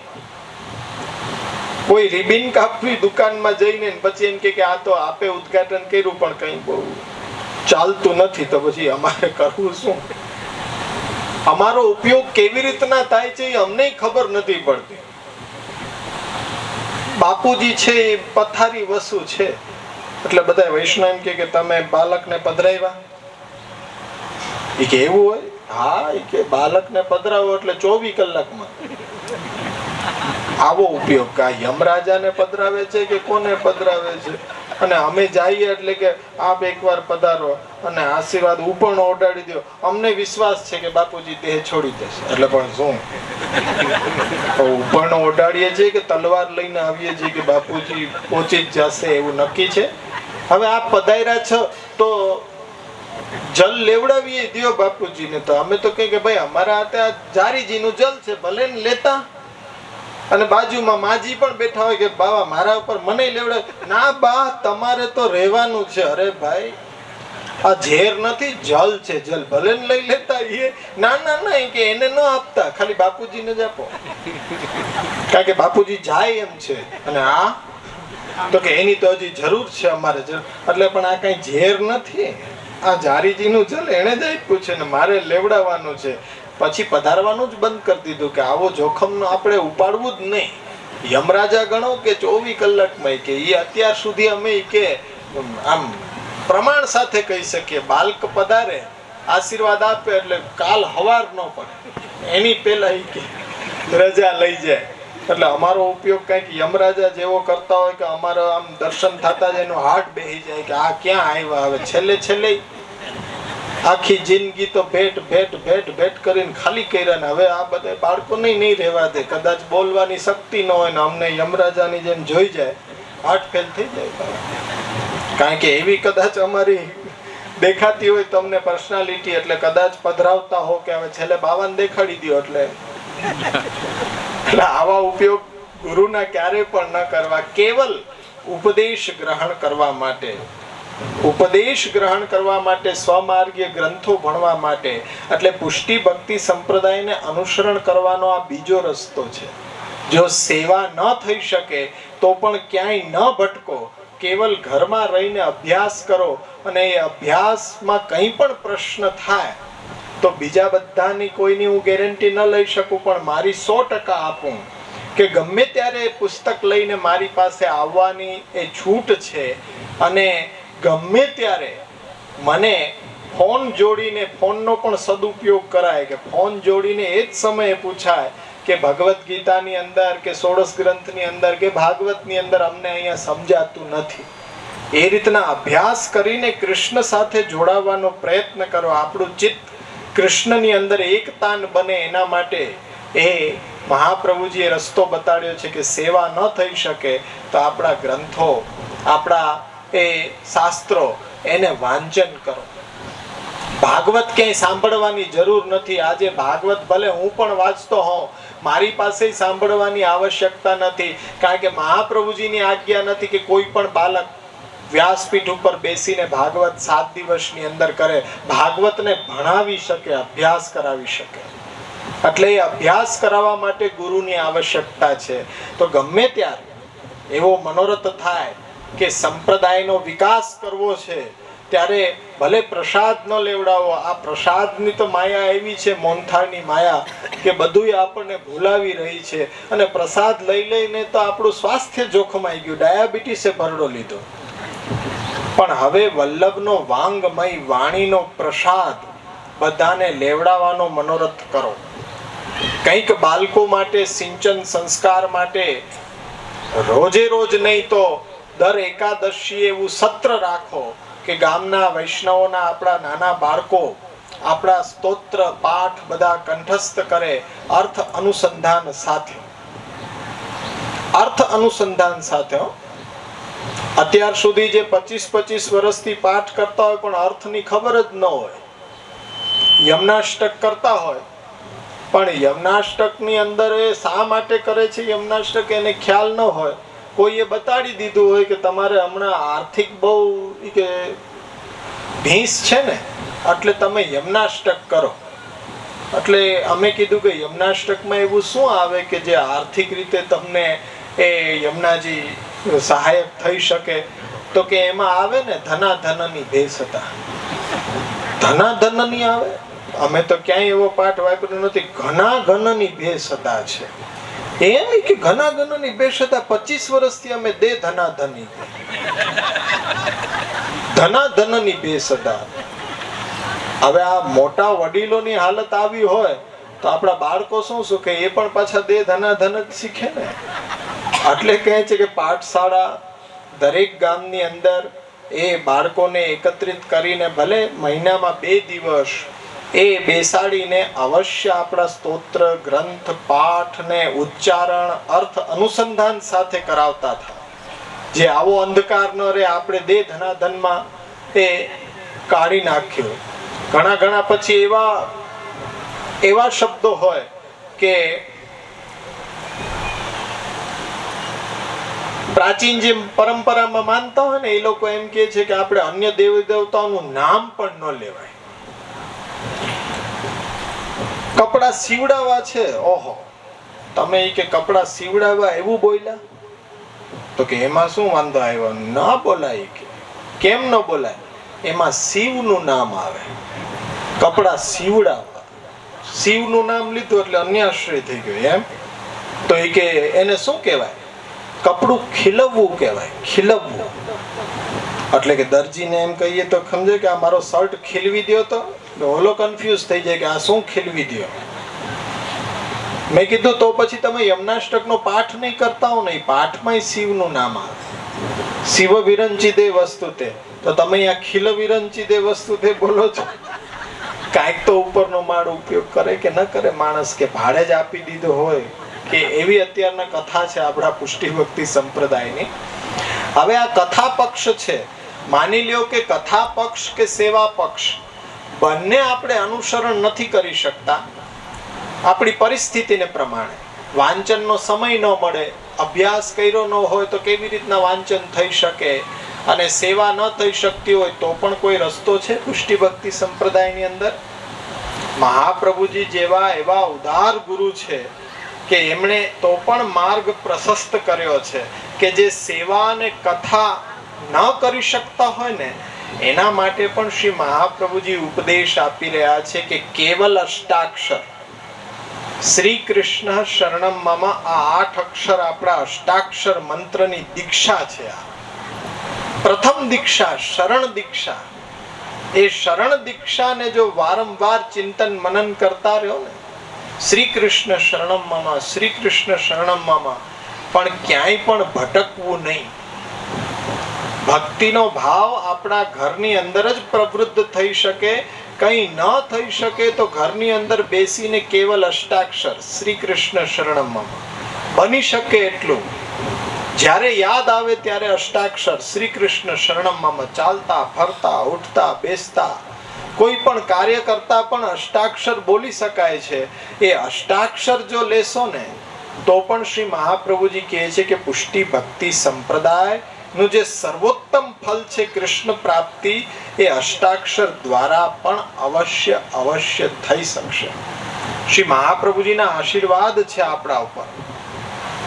કારણ કે જો આપણા ગ્રંથોને ભણીએ ને તો મહાપ્રભુજીએ બ્રહ્માસ્ત્ર આપણને આપ્યું છે. કૃષ્ણાશ્રય સ્તોત્ર છે ને, એ કૃષ્ણાશ્રય ગ્રંથ છે, એને ખાલી આત્મસાત કરી લ્યો ને તો પણ શ્રી મહાપ્રભુજી આશીર્વાદ આપે છે. કૃષ્ણાશ્રયમિદં સ્તોત્રમ ય પઠેત કૃષ્ણ સન્નિધો તસ્યાશ્રયો ભવેત કૃષ્ણ ઇતિ શ્રી વલ્લભો બ્રવીત. મહાપ્રભુજીનું વચન છે કે આ જે કૃષ્ણાશ્રય ગ્રંથ જો આત્મસાત કરી લીધો, અભ્યાસ કરી લીધો, અભ્યાસ એટલે એને પાછું આપણા જીવનની અંદર પ્રાયોગિક ધોરણે પાછું એને જીવવાનું, કેવલ ભણી નહીં લેવાનું. તો એ કૃષ્ણાશ્રય ગ્રંથની અંદર મહાપ્રભુજી એ જ ઉપદેશ આપ્યો છે કે પોતાના સ્વગૃહની અંદર કૃષ્ણ જ મારી ગતિ હોઈ શકે. કૃષ્ણને છોડીને અન્ય કોઈ પણ દેવી દેવતા, અત્યારના કોઈ પણ એ વિધિ વિધાન, જપ તપ, હોમ વ્રત દાન, કોઈ પણ વસ્તુ, કોઈ પણ સાધન નહીં, કેવલ અષ્ટાક્ષર શ્રી કૃષ્ણ શરણમ મમ. એ આશ્રય, એ શરણાગતિ, કે એ શરણાગતિનો ભાવ આપણા હૃદયની અંદર આપણે ધારણ કરવો અને અન્યાશ્રય અને એ અન્ય દેવી દેવતાઓની ઉપાસનાથી દૂર રહેવું. કેવલ શ્રી કૃષ્ણના ચરણારવિંદનો આશ્રય લઈને પોતાના સ્વગૃહમાં રહે ને તો સેવા કથા કર્યા વિના પણ કૃષ્ણની પ્રાપ્તિ સહજમાં સરળતાથી પોતાના ઘરની અંદર જ શક્ય છે. ક્યાંય જવાની આવશ્યકતા નથી. આજે લીલી પરિક્રમાનો શોખ આપણને છે, મનોરથની અંદર ભટકવાનો શોખ આપણને છે. એટલે ગામની અંદર ખાઉધરી બજાર હોય, ખાઉધરી ગલી કહેવાય. એ ખાઉધરી ગલી રાતના ધમધમતી થાય, આખો દિવસ નહીં, રાતના 10:30 પછી. ઈ કેમ ખાઉધરી ગલી ખુલી? તો કે ભાઈ ઘરે રાંધવાના આળસુ, પાછા સાંજના જમીને રાતના પાછી ભૂખ લાગે તો ઘરે તો ન બનાવી શકે. એટલે આપણો તાવડો રાતના 10 વાગે, 12 વાગે, 1 વાગે, 2 વાગે ચાલુ હોય ને તો પણ આપણને તો રૂપિયા મળવાના છે, કારણ કે એ ગોતવા અહીંયા જ આવવાના છે. ભૂખ લાગે એટલે 2 વાગે ગાંઠિયા ખાવા નીકળે. અમારા શહેરોમાં એ હાલત છે કે રાતના ધમધમ આખી રાત તમને મળે, જે પણ કઈ લેવું હોય આખી રાત મળે. દોષ કોનો? આપણો. એવી રીતના ભક્તિ તો ઘરે કરવી નથી, પણ ભક્તિના નામે ભવાડો કરવો છે. પલના ઝુલાવા નથી, પણ પલના કરાવવા માટે 500, 5000, 5 લાખ આપી શકતો હોય તો ફાયદો કોણ ન ઉઠાવે ભાઈ? ફાયદો તો બધાય ઉઠાવે ને. બાવાશ્રીની તપેલી કરાવી દો, તપેલીની 5000 રૂપિયા ભેટ ધરી દો. ઓહો, કે 5000 રૂપિયા? બારે કે થાળીનો ભાવ શું ચાલે છે? 250 રૂપિયામાં તો સારામાં સારી થાળી મળે કે જમવાની. અને મારા શ્રીને કે ઘરના 5 વ્યક્તિઓ, 5 જમી લે તો એટલો હિસાબ નથી થતો. 5000 રૂપિયાનું કરે શું? આ તમારે જોવું પડશે કે વઘારમાં કે આ કાજુ બદામ નાખે, કેસર આખી નાખે તોય ન થાય 5000. કે થાય કેમ? ભૂખ આપણને છે તો લાભ તો બધા ઉઠાવવાના ને. મહારાજશ્રી અહીંયા પધારે, મહારાજશ્રી પધારે એટલે કેસર સ્નાન કરવાના. કેસર સ્નાન ની અંદર કે પહેલો કે ચડાવો કરવાનો. મનોરથી કે હું છું પધરાવા વાળો, બેઠો છાના મને લગાડો. કેટલા આપો તમે? મનોરથી કે આટલું બધું કર્યા પછી મારી પાસે શું હોય? 501 રૂપિયા. કે હાલો તો કે 501 1, 501 2, ઓલો કે 1001, ઓલો કે 2001, 5001. મનોરથી ન કરે એની પેલા તો બહાર ન આવીને કરી જાય. આ શું છે? ભક્તિનો ભવાડો છે. ભક્તિનો ભવાડો છે. સવારના ઠાકોરજીને જાગતા વેદ મંગલ ભોગનો મનોરથી ત્યાંથી લઈને તમે લિસ્ટ જોતા હશો તો હસવું આવે આપણને કે આખો રાજભોગ ન કરાવવો હોય તો અડધો એના આટલા, અડધાની એનો હોય તો તમારા માટે પા રાજભોગ. હવે આવો છેવટે 501 તો દેવા જ પડશે. સંપ્રદાયની અંદર કોઈ એવું સ્થાન બતાડો કે જ્યાં છૂટથી વૈષ્ણવો જઈને પ્રસાદ લઈ શકે, એ કાંઈ પણ ન્યોછાવર આપ્યા વિના એવું સંપ્રદાયની અંદર સ્થાન છે? આપણે શરમ જેવી વાત છે. અન્ય સંપ્રદાયોની અંદર એવી વ્યવસ્થા છે કે જ્યાં રૂપિયો 1 લેવામાં આવતો નથી, અને અહીં તો કહે છે કે ભાઈ પહેલા લખાવવા પડે પછી જ પ્રસાદ લેવડાવાય. આવી હાલત આપણે પુષ્ટિ ભક્તિ સંપ્રદાયની કરી છે. આજે પુષ્ટિ ભક્તિ સંપ્રદાયની અંદર આ બધો કચરો છે, વિકૃતિઓ છે કે જેને આપણે દૂર કરવી પડશે. ને દૂર ક્યારે થશે? શ્રી મહાપ્રભુજીના ગ્રંથોને જો ખોલશો, એનું અધ્યયન કરશો અને જ્ઞાન મેળવશો તો જ આ કલિકાલની અંદર આપણે શ્રી મહાપ્રભુજીની કૃપાથી બચી શકીશું. બાકી તો મહાપ્રભુજીએ 550 વર્ષ પહેલા ઉપદેશ કરી દીધો. સર્વ માર્ગેષુ નષ્ટેષુ કલોચ ખલ ધર્મણી પાષંડ પ્રચુરે લોકે. એ સમયની અંદર આ સમય આપણે જોઈ રહ્યા છીએ કે ઘરની બહાર પગ મૂકતા દુસંગ છે, અને છતાં આપણે સ્વચ્છંદતાથી ફરી રહ્યા છીએ. તો દુસંગ છે એ ગોતવા જવું નથી પડતો, સામે આવીને લાગે છે. અને દુસંગ એ ક્યારેય પારખી શકાતો નથી, કારણ કે તમારી શ્રદ્ધાનો વેશ પહેરીને આવે છે. તમારો વિશ્વાસનો વેશ પહેરીને દુસંગ તમારી સામે ઉપસ્થિત થાય છે. તમને ધોતી બંડીમાં વિશ્વાસ છે તો ધોતી બંડી ઉર્ધ્વપુંડ તિલક કરીને તમારી સામે ઉપસ્થિત થઈ શકે. અને દુસંગ છે એ શ્રી કૃષ્ણ શરણમમાં પણ જપી શકે, કારણ કે તમારા ભાવને એ લૂંટવા માટે એનો એ લક્ષ્ય છે કે ભાવને ગમે તે રીતે લૂંટી લેવો. અષ્ટાક્ષર પણ બોલે. હનુમાનજી જ્યારે સંજીવનીનો પહાડ લેવા જઈ રહ્યા છે ત્યારે રાવણે કાલ નેમીને મોકલો કે એક રાત હનુમાનજીને રોકી લે. ત્યારે કાલ નેમી એમ કીધું કે એ ભગવત ભક્ત છે, રામચંદ્રજીના અનન્ય ભક્ત છે, માયા એના ઉપર કામ ન કરે. ત્યારે કીધું કે નહીં, તારે પ્રયત્ન તો કરવો જ પડશે. ત્યારે એને શું પ્રયત્ન કર્યો કે હનુમાનજીનો વિશ્વાસ રામચંદ્રજીમાં છે, અને પોતે ઝૂંપડી બાંધીને ઋષિ મુનિનો વેશ ધારણ કરીને રામ રામ જપતા હતા. દુસંગ રામ રામ જપી શકે તો દુસંગ શ્રી કૃષ્ણ શરણમમાં કેમ ન જપી શકે? તમારી રાહ જોવે દુસંગ શ્રી કૃષ્ણ શરણમમાં. તમે ન જાતા હો તો તમારી ઘરે ફરફરિયું મોકલે કે લીલી પરિક્રમા છે આ વખતે, અને આ વખતે વળી પાછો અધિક માસ આવે છે, અધિક લાવો લ્યો. તમને ગમે તે રીતે મહાપ્રભુજીએ ખેંચેલી પોતાના સિદ્ધાંતની લક્ષ્મણ રેખા છે એને ઓળંગવા માટે મજબૂર કરે. ત્યારે તમે ઓળંગી જાઓ એટલે એનું કામ તો પૂરું. ને આજે તો આપણે સહજમાં કઈ વિચાર કર્યો જ નથી, સીધું આવે આપણને કંકોત્રી એટલે આપણે દોડી જઈએ. તો મહાપ્રભુજીના ગ્રંથો, મહાપ્રભુજીની વાણી, એમને જો આપણે ભૂલીશું તો કલિકાલનો પ્રવાહ આપણા માટે પણ એ જ છે. ઠાકોરજીથી બહિર્મુખ થયા, ભક્તિ માર્ગ ને આપણે જો છોડ્યો તો આપણે પણ આ કલિકાલના પ્રવાહની અંદર તણાવવાથી બચી નહીં શકીએ. જરૂરી છે ભગવત ચરણારવિંદનો અનન્ય આશ્રય લ્યો. કંઈ ન બની શકે તો ઘરમાં રહીને કેવલ શ્રી કૃષ્ણ શરણમમાં અષ્ટાક્ષર લ્યો. અન્યાશ્રય, અન્ય દેવી દેવતાઓ, જ્યારે નદી પાર કરવી છે તો 2 નાવમાં ન બેસી શકાય, એક જ નાવમાં બેસાય. જો કૃષ્ણ ભક્તિ તરફ આપણું લક્ષ્ય છે તો કૃષ્ણ સિવાય અન્ય દેવી દેવતાઓનો આશ્રય આપણા માટે બાધક થશે. એટલે જ્યાં જેની શ્રદ્ધા છે તે શ્રદ્ધા ઉપર અનન્યતા હોવી જોઈએ. અનન્યતા હશે તો એ તત્વ પ્રસન્ન થઈ શકશે. એટલે કૃષ્ણ ભક્તિ લક્ષ્ય છે તો અન્યાશ્રય રહિત હોવી જોઈએ, અનન્ય આશ્રય આપણો હોવો જોઈએ. અને શ્રી કૃષ્ણ શરણમમાં આ 8 અક્ષર જે મહાપ્રભુજી કહે છે કે સર્વ શાસ્ત્ર, ચારેય વેદ, 18 પુરાણ બધાનો નિચોડ જો હોય તો શ્રી કૃષ્ણ શરણમમાં છે. જો એ શ્રી કૃષ્ણ શરણમમાં આપણે લેતા રહેશું તો દુષંગથી પણ બચી શકીશું. એ તો હનુમાનજી હતા કે ભગવત ભક્ત હતા એટલે દુષંગને પાર કરી ગયા.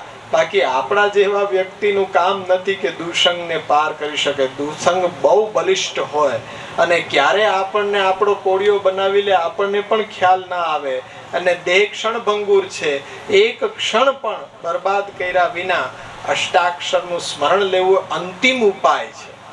પુષ્ટિ ભક્તિ સંપ્રદાય થકી કૃષ્ણ પ્રાપ્તિનો આ સરળતમ ઉપાય શ્રી મહાપ્રભુજી બતાડ્યો કે પોતાના ઘરની અંદર રહી અને ભક્તિના નામે ક્યાંય પણ દોડ ભાગ કર્યા વિના કેવલ પોતાના પાપ ધોવા માટે ગંગાજી સુધી જવાની પણ આવશ્યકતા નથી.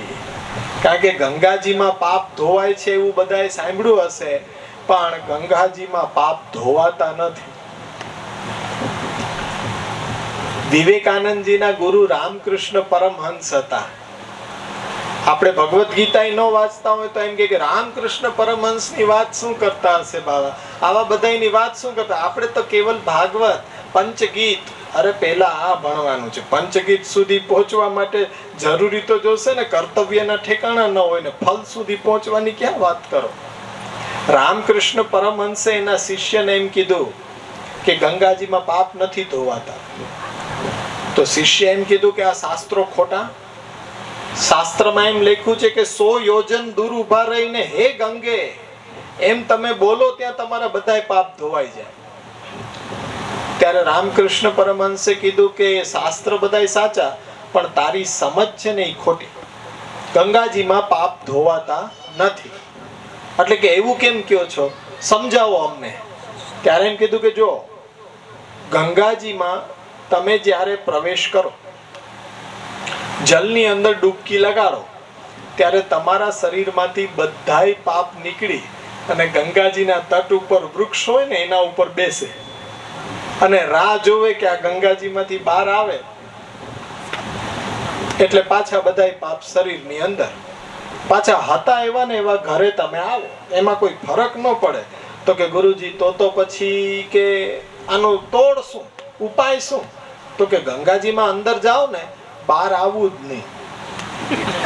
અરે તો કે ઈ શક્ય કેમ છે? તો કે ઈ તો એ જ ઉપાય છે. બહાર આવશો જેવા એટલે ઝાડ ઉપર બેઠા જ હશે, બધા સીધા એન્ટર થઈ જશે, શરીરની અંદર હતા એવા ને એવા થઈ જશે. પણ કે ગંગાજીની અંદર થોડું રહેવાય તો પછી જીવાય જ નહીં ને. તો કે જો હવે સાચો ઉપદેશ આપું તને. ડર શેનો છે? પાપનો ને, અધર્મનો ને. તો જીવન જ એવી રીતના જીવ કે એમાં પાપ આચરણ, અધર્મ આચરણ થાય જ નહીં એવું વિવેકપૂર્ણ જીવન જીવવું જોઈએ. તો ગંગાજીને પાપ ધોવાનો પરિશ્રમ પણ ન આપવો પડે. આ રામકૃષ્ણ પરમહંસે શિષ્યને ઉપદેશ આપ્યો હતો કે ગંગાજીને શું એક જ કાર્ય છે પાપ ધોવાનું? એવું આપણે ન કરાય. જો પાપાચરણ થવા જ ન દઈએ તો ગંગાજીને એ ધોવાનો પરિશ્રમ પણ ન લેવો પડે.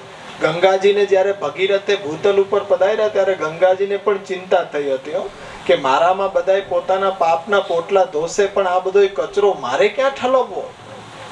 ત્યારે કહેવામાં આવ્યું છે કે કૃષ્ણનો અનન્ય ભક્ત તમારા કિનારા ઉપર આવશે અને જ્યારે જે દિવસે સ્નાન કરશે તો એના શરીરનો સ્પર્શ થતા તમારી અંદર આ રહેલા બધાયના પાપો છે એ ભસ્મીભૂત થઈ જશે.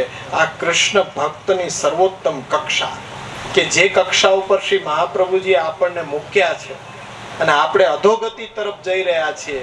એટલે હજી પણ જાગી જાઓ. જાગ્યા ત્યારથી સવાર કરો. કંઈ ન થઈ શકે, સેવા ન થઈ શકે તો કથા પક્ષમાં જોડાઓ.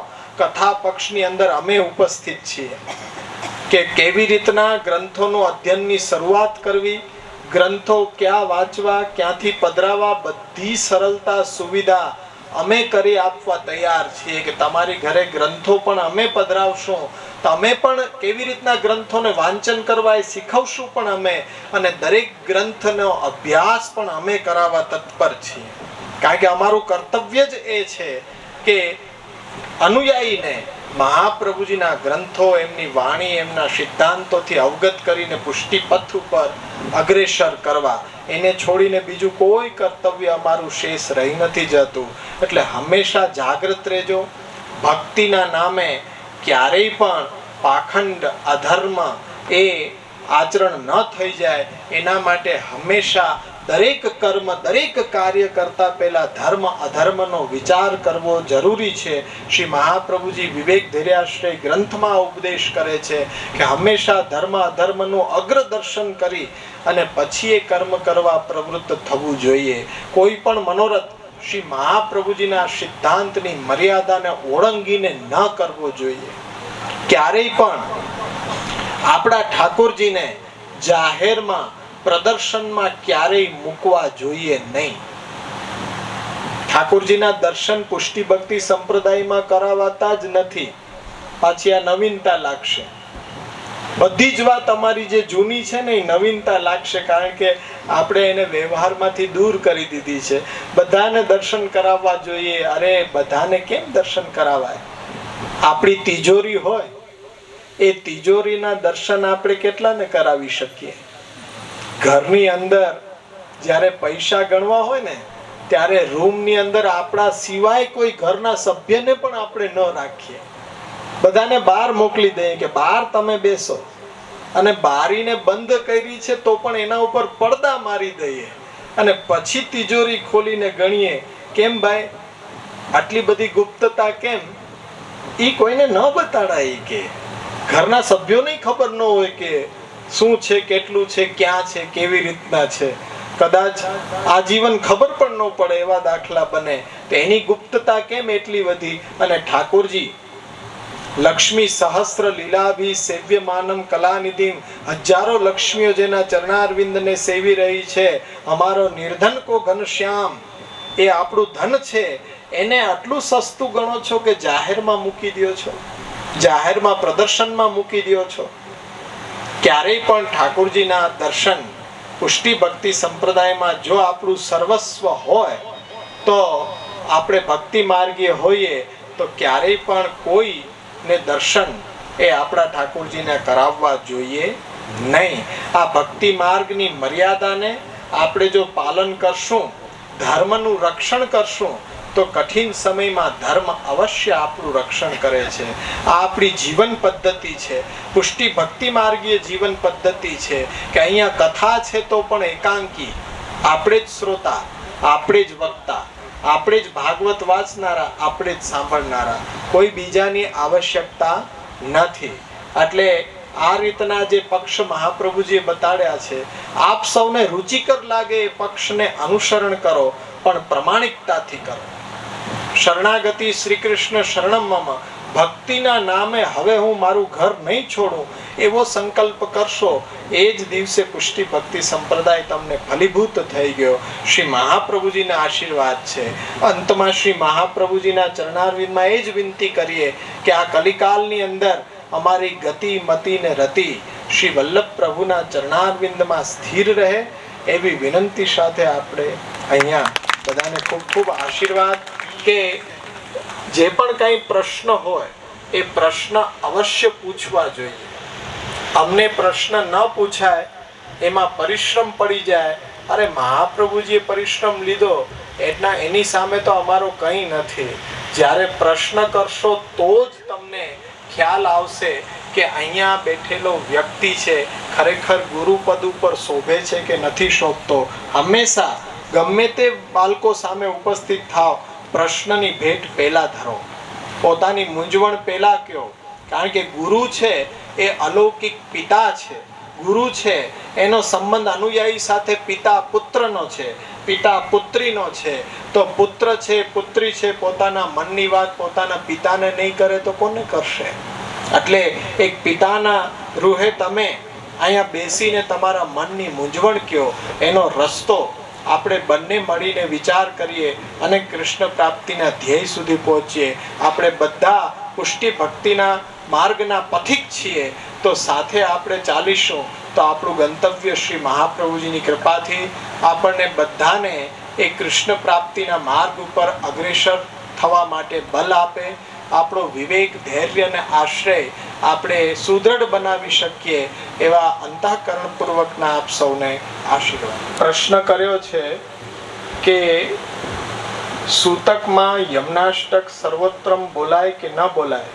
સૂતકની અંદર ઉચ્ચારણ ન કરાય. સૂતકની અંદર હોઠ ફફડાવ્યા વિના કેવલ મનની અંદર જે પણ કંઠસ્થ હોય એ સ્તોત્ર પાઠનો પાઠ થઈ શકે, ખાલી ઉચ્ચારણ ન થવું જોઈએ. ગૌમુખી પુસ્તક એનો સ્પર્શ પણ સૂતકની અંદર ન કરાય.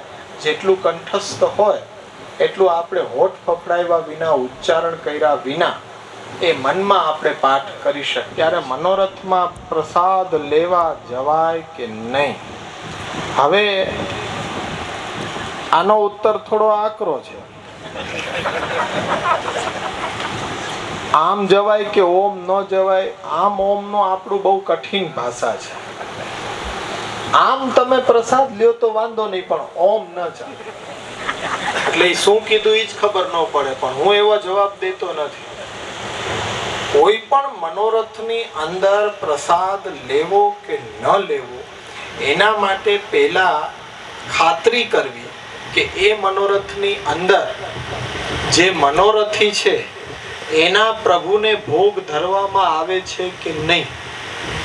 અને બીજું કે મનોરથી પોતાની જ સત્તામાંથી લેવડાવે છે કે બધાય પાસેથી રૂપિયા લઈને પછી મનોરથ કરે છે ભેગો, તો આ પ્રસાદ ન થઈ શકે.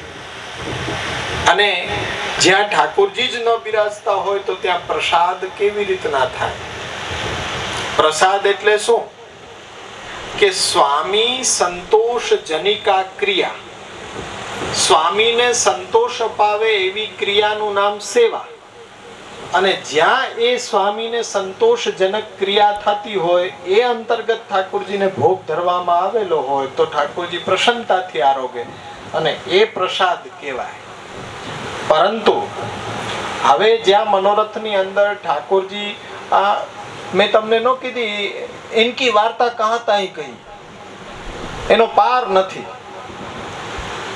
મરજાદી વર્ગ પોતાના ઠાકોરજી પધરાવીને લાવે, મનોરથીના ઠાકોરજી પધરાવે જ નહીં. કે મિશ્રી ભોગના છે, મોઢું બગાડે, મિશ્રી ભોગના છે, આજ્ઞા વિનાના છે. ઓલા આજ્ઞા વાળા, અમને તો ઈ ખબર નથી પડતી કે આ આજ્ઞા શું હોય.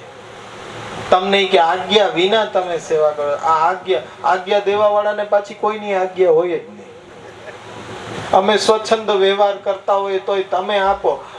એટલા પ્રમાણિક કે હોસ્પિટલમાં દાખલ થાય, દવા લેવાઈ જાય તો પછી સાજા થઈને પાછા વિનંતી કરવા આવે કે અમારી મરજાત છૂટી ગઈ છે, દવા લેવાઈ ગઈ છે. એમ આ લ્યો કે હા કે હવે અમને મળી ગઈ પાછી. હવે એ અમારા પાસે થોક બંધ હોય, ખીચામાં ભરી રાખી હોય, તમે એમ કહો કે છૂટી ગઈ, પણ પેલા એ તો જુઓ કે આને મરજાત છે કે નહીં. અમે તો છૂટથી દવા લેતા હોય, કોઈ દિવસ મરજાત છૂટતી નથી, કારણ કે અમારે એવું કોઈ લાયસન્સ છે કે અમારું છોવાય જ નહીં કરે કઈ. એટલે કેવી રીતના આજ્ઞા? અરે જે મેન મર્યાદા આપણી છૂટી છે તો મહાપ્રભુજીની સન્મુખ ઉભા રહીને ફરીથી સંકલ્પિત થઈ જાય તો એમાં કઈ છૂટી જતું નથી. આજે એ બખડ જંતર એટલું મોટું છે કે બાપુજી છે એવા સ્ટ્રિક્ટ, પોતાની ગુરુની આજ્ઞા વિના કઈ કરે જ નહીં. બાપુજીને એટેક આવ્યો, ડોક્ટરે એમ કીધું કે જો 5 નળી બ્લોક છે, હવે બાયપાસ કરવું પડશે. છોકરાઓ પહેલા ગુરુદેવની આજ્ઞા લેવી પડે. હવે કે બાપુજી ગુરુદેવની આજ્ઞા આ બાયપાસ કરાવવામાં એ ગુરુદેવ શું કરી લે? એ તો ડોક્ટર જે કરવાનો છે કે તમને ખબર ન પડે, તમે આવા નવા બહિર્મુખ, હાલો છાના મુના મારી સાથે. છોકરાઓ બિચારા ગયા.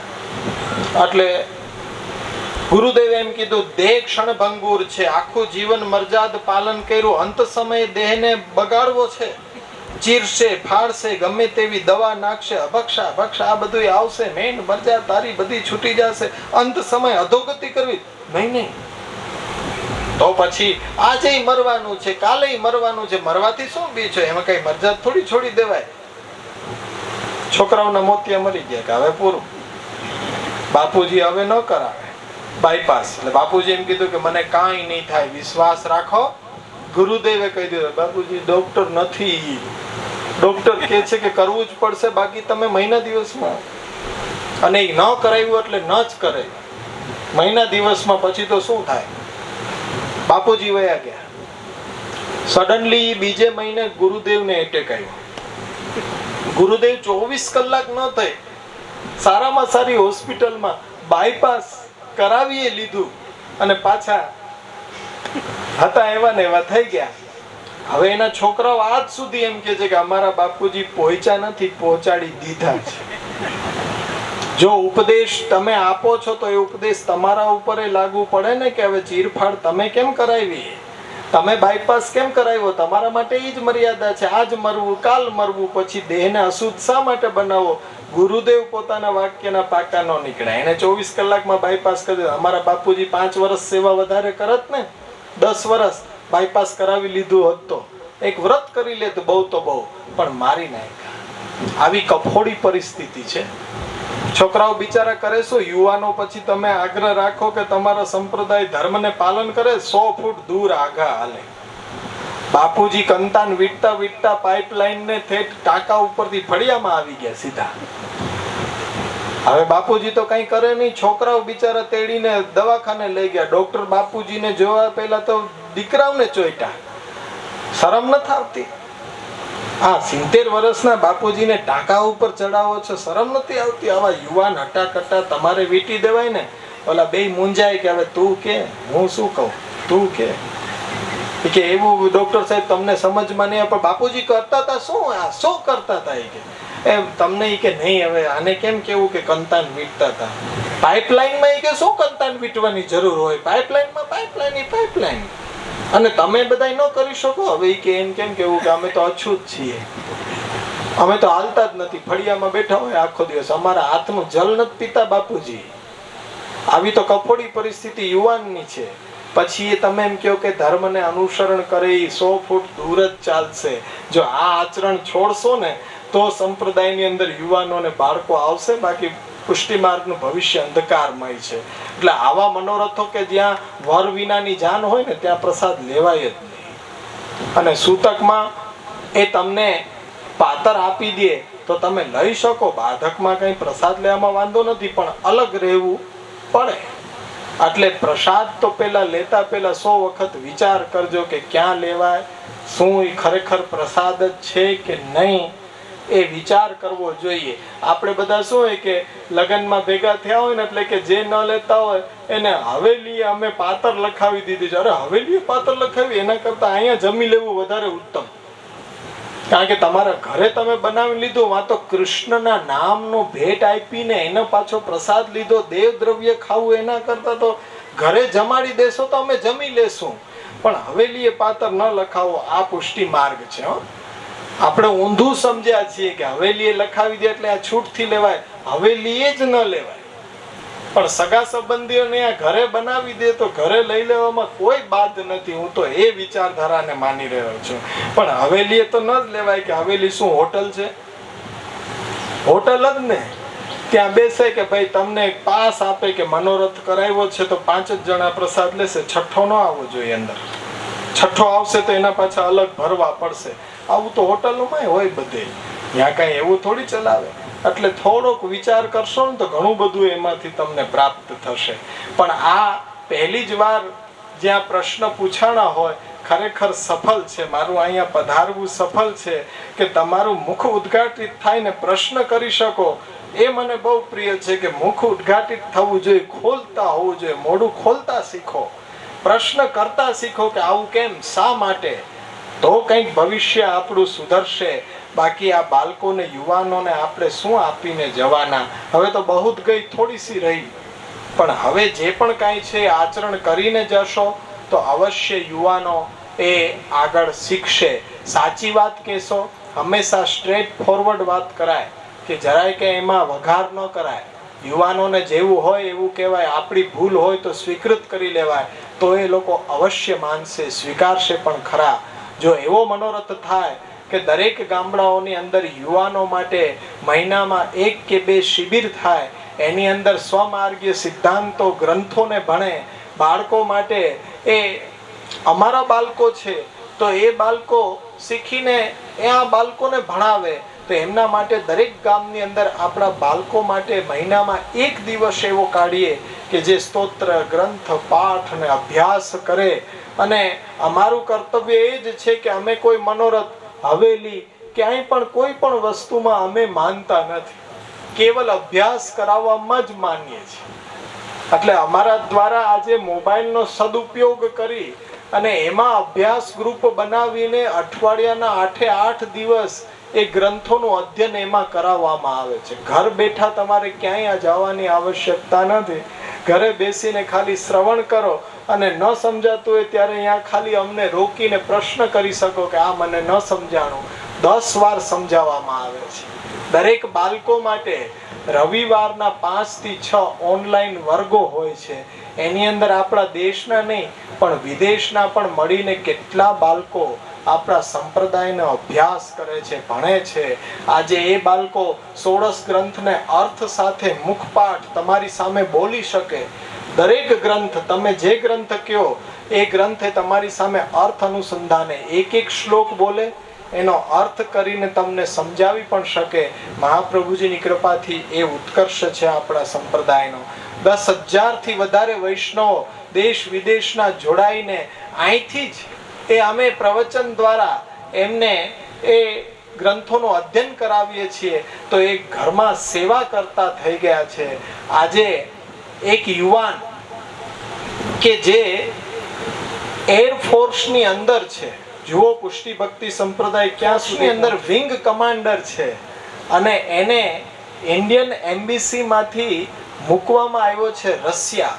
આખા ભારતમાંથી એક યુવાન પૂનાનો છે અને એ 30 વર્ષનો છે અને આજે રશિયામાં આપણી ઇન્ડિયન એમ્બેસીની અંદર પોતે મુખ્ય છે. અને એ પોતાના ઘરની અંદર રસોઈ બનાવતા આવડતું નહોતું, પણ રશિયા જવાનું થયું ને તો 2 મહિનાની અંદર એને રસોઈ શીખી અને આજે ત્યાં રહીને પણ ઠાકોરજીની સેવા કરે છે. દાલ સખડી ખીચડી જે પણ આવે એ ઠાકોરજીને બનાવીને ધરે છે, ભોગ ધરીને લઈને પછી પોતાના કાર્ય ઉપર જાય છે. આ પુષ્ટિ ભક્તિ સંપ્રદાયનો ઉત્કર્ષ છે કે રશિયાની અંદર રહીને પણ આપણો સંપ્રદાય એના હૃદયની અંદર જીવિત છે, યુવાન છે પાછો. તો અવશ્ય એ અભ્યાસથી મહાપ્રભુજીની વાણીનું જેટલું અવગાહન કરશો, જેટલો એની સાથે સંપર્ક રાખશો, આપણી અંદર મનોબળ એટલું દ્રઢ થઈને પુષ્ટિ ભક્તિ સંપ્રદાયને ગમે ત્યાં આપણે ગમે તે દેશની અંદર જશું ત્યાં આપણા સંપ્રદાયને આપણે જીવી શકશું.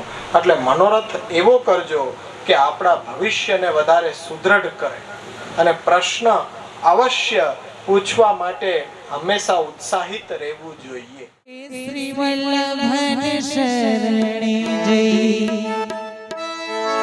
રહીએ આનંદમાં. શ્રી વલ્લભન શરણે જઈ વલ્લભન શરણે જઈ રહીએ આનંદમાં.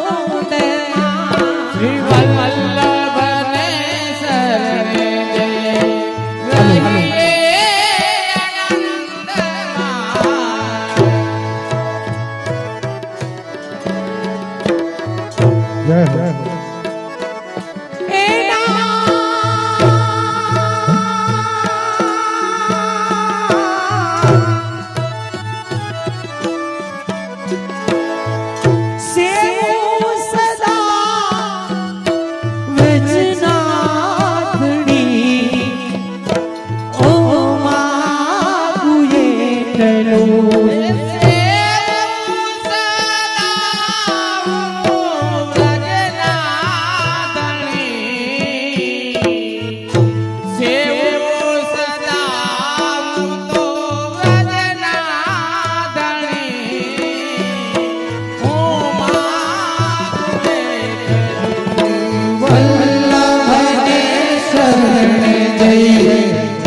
બધા જણા ઊભા થઈ જાઓ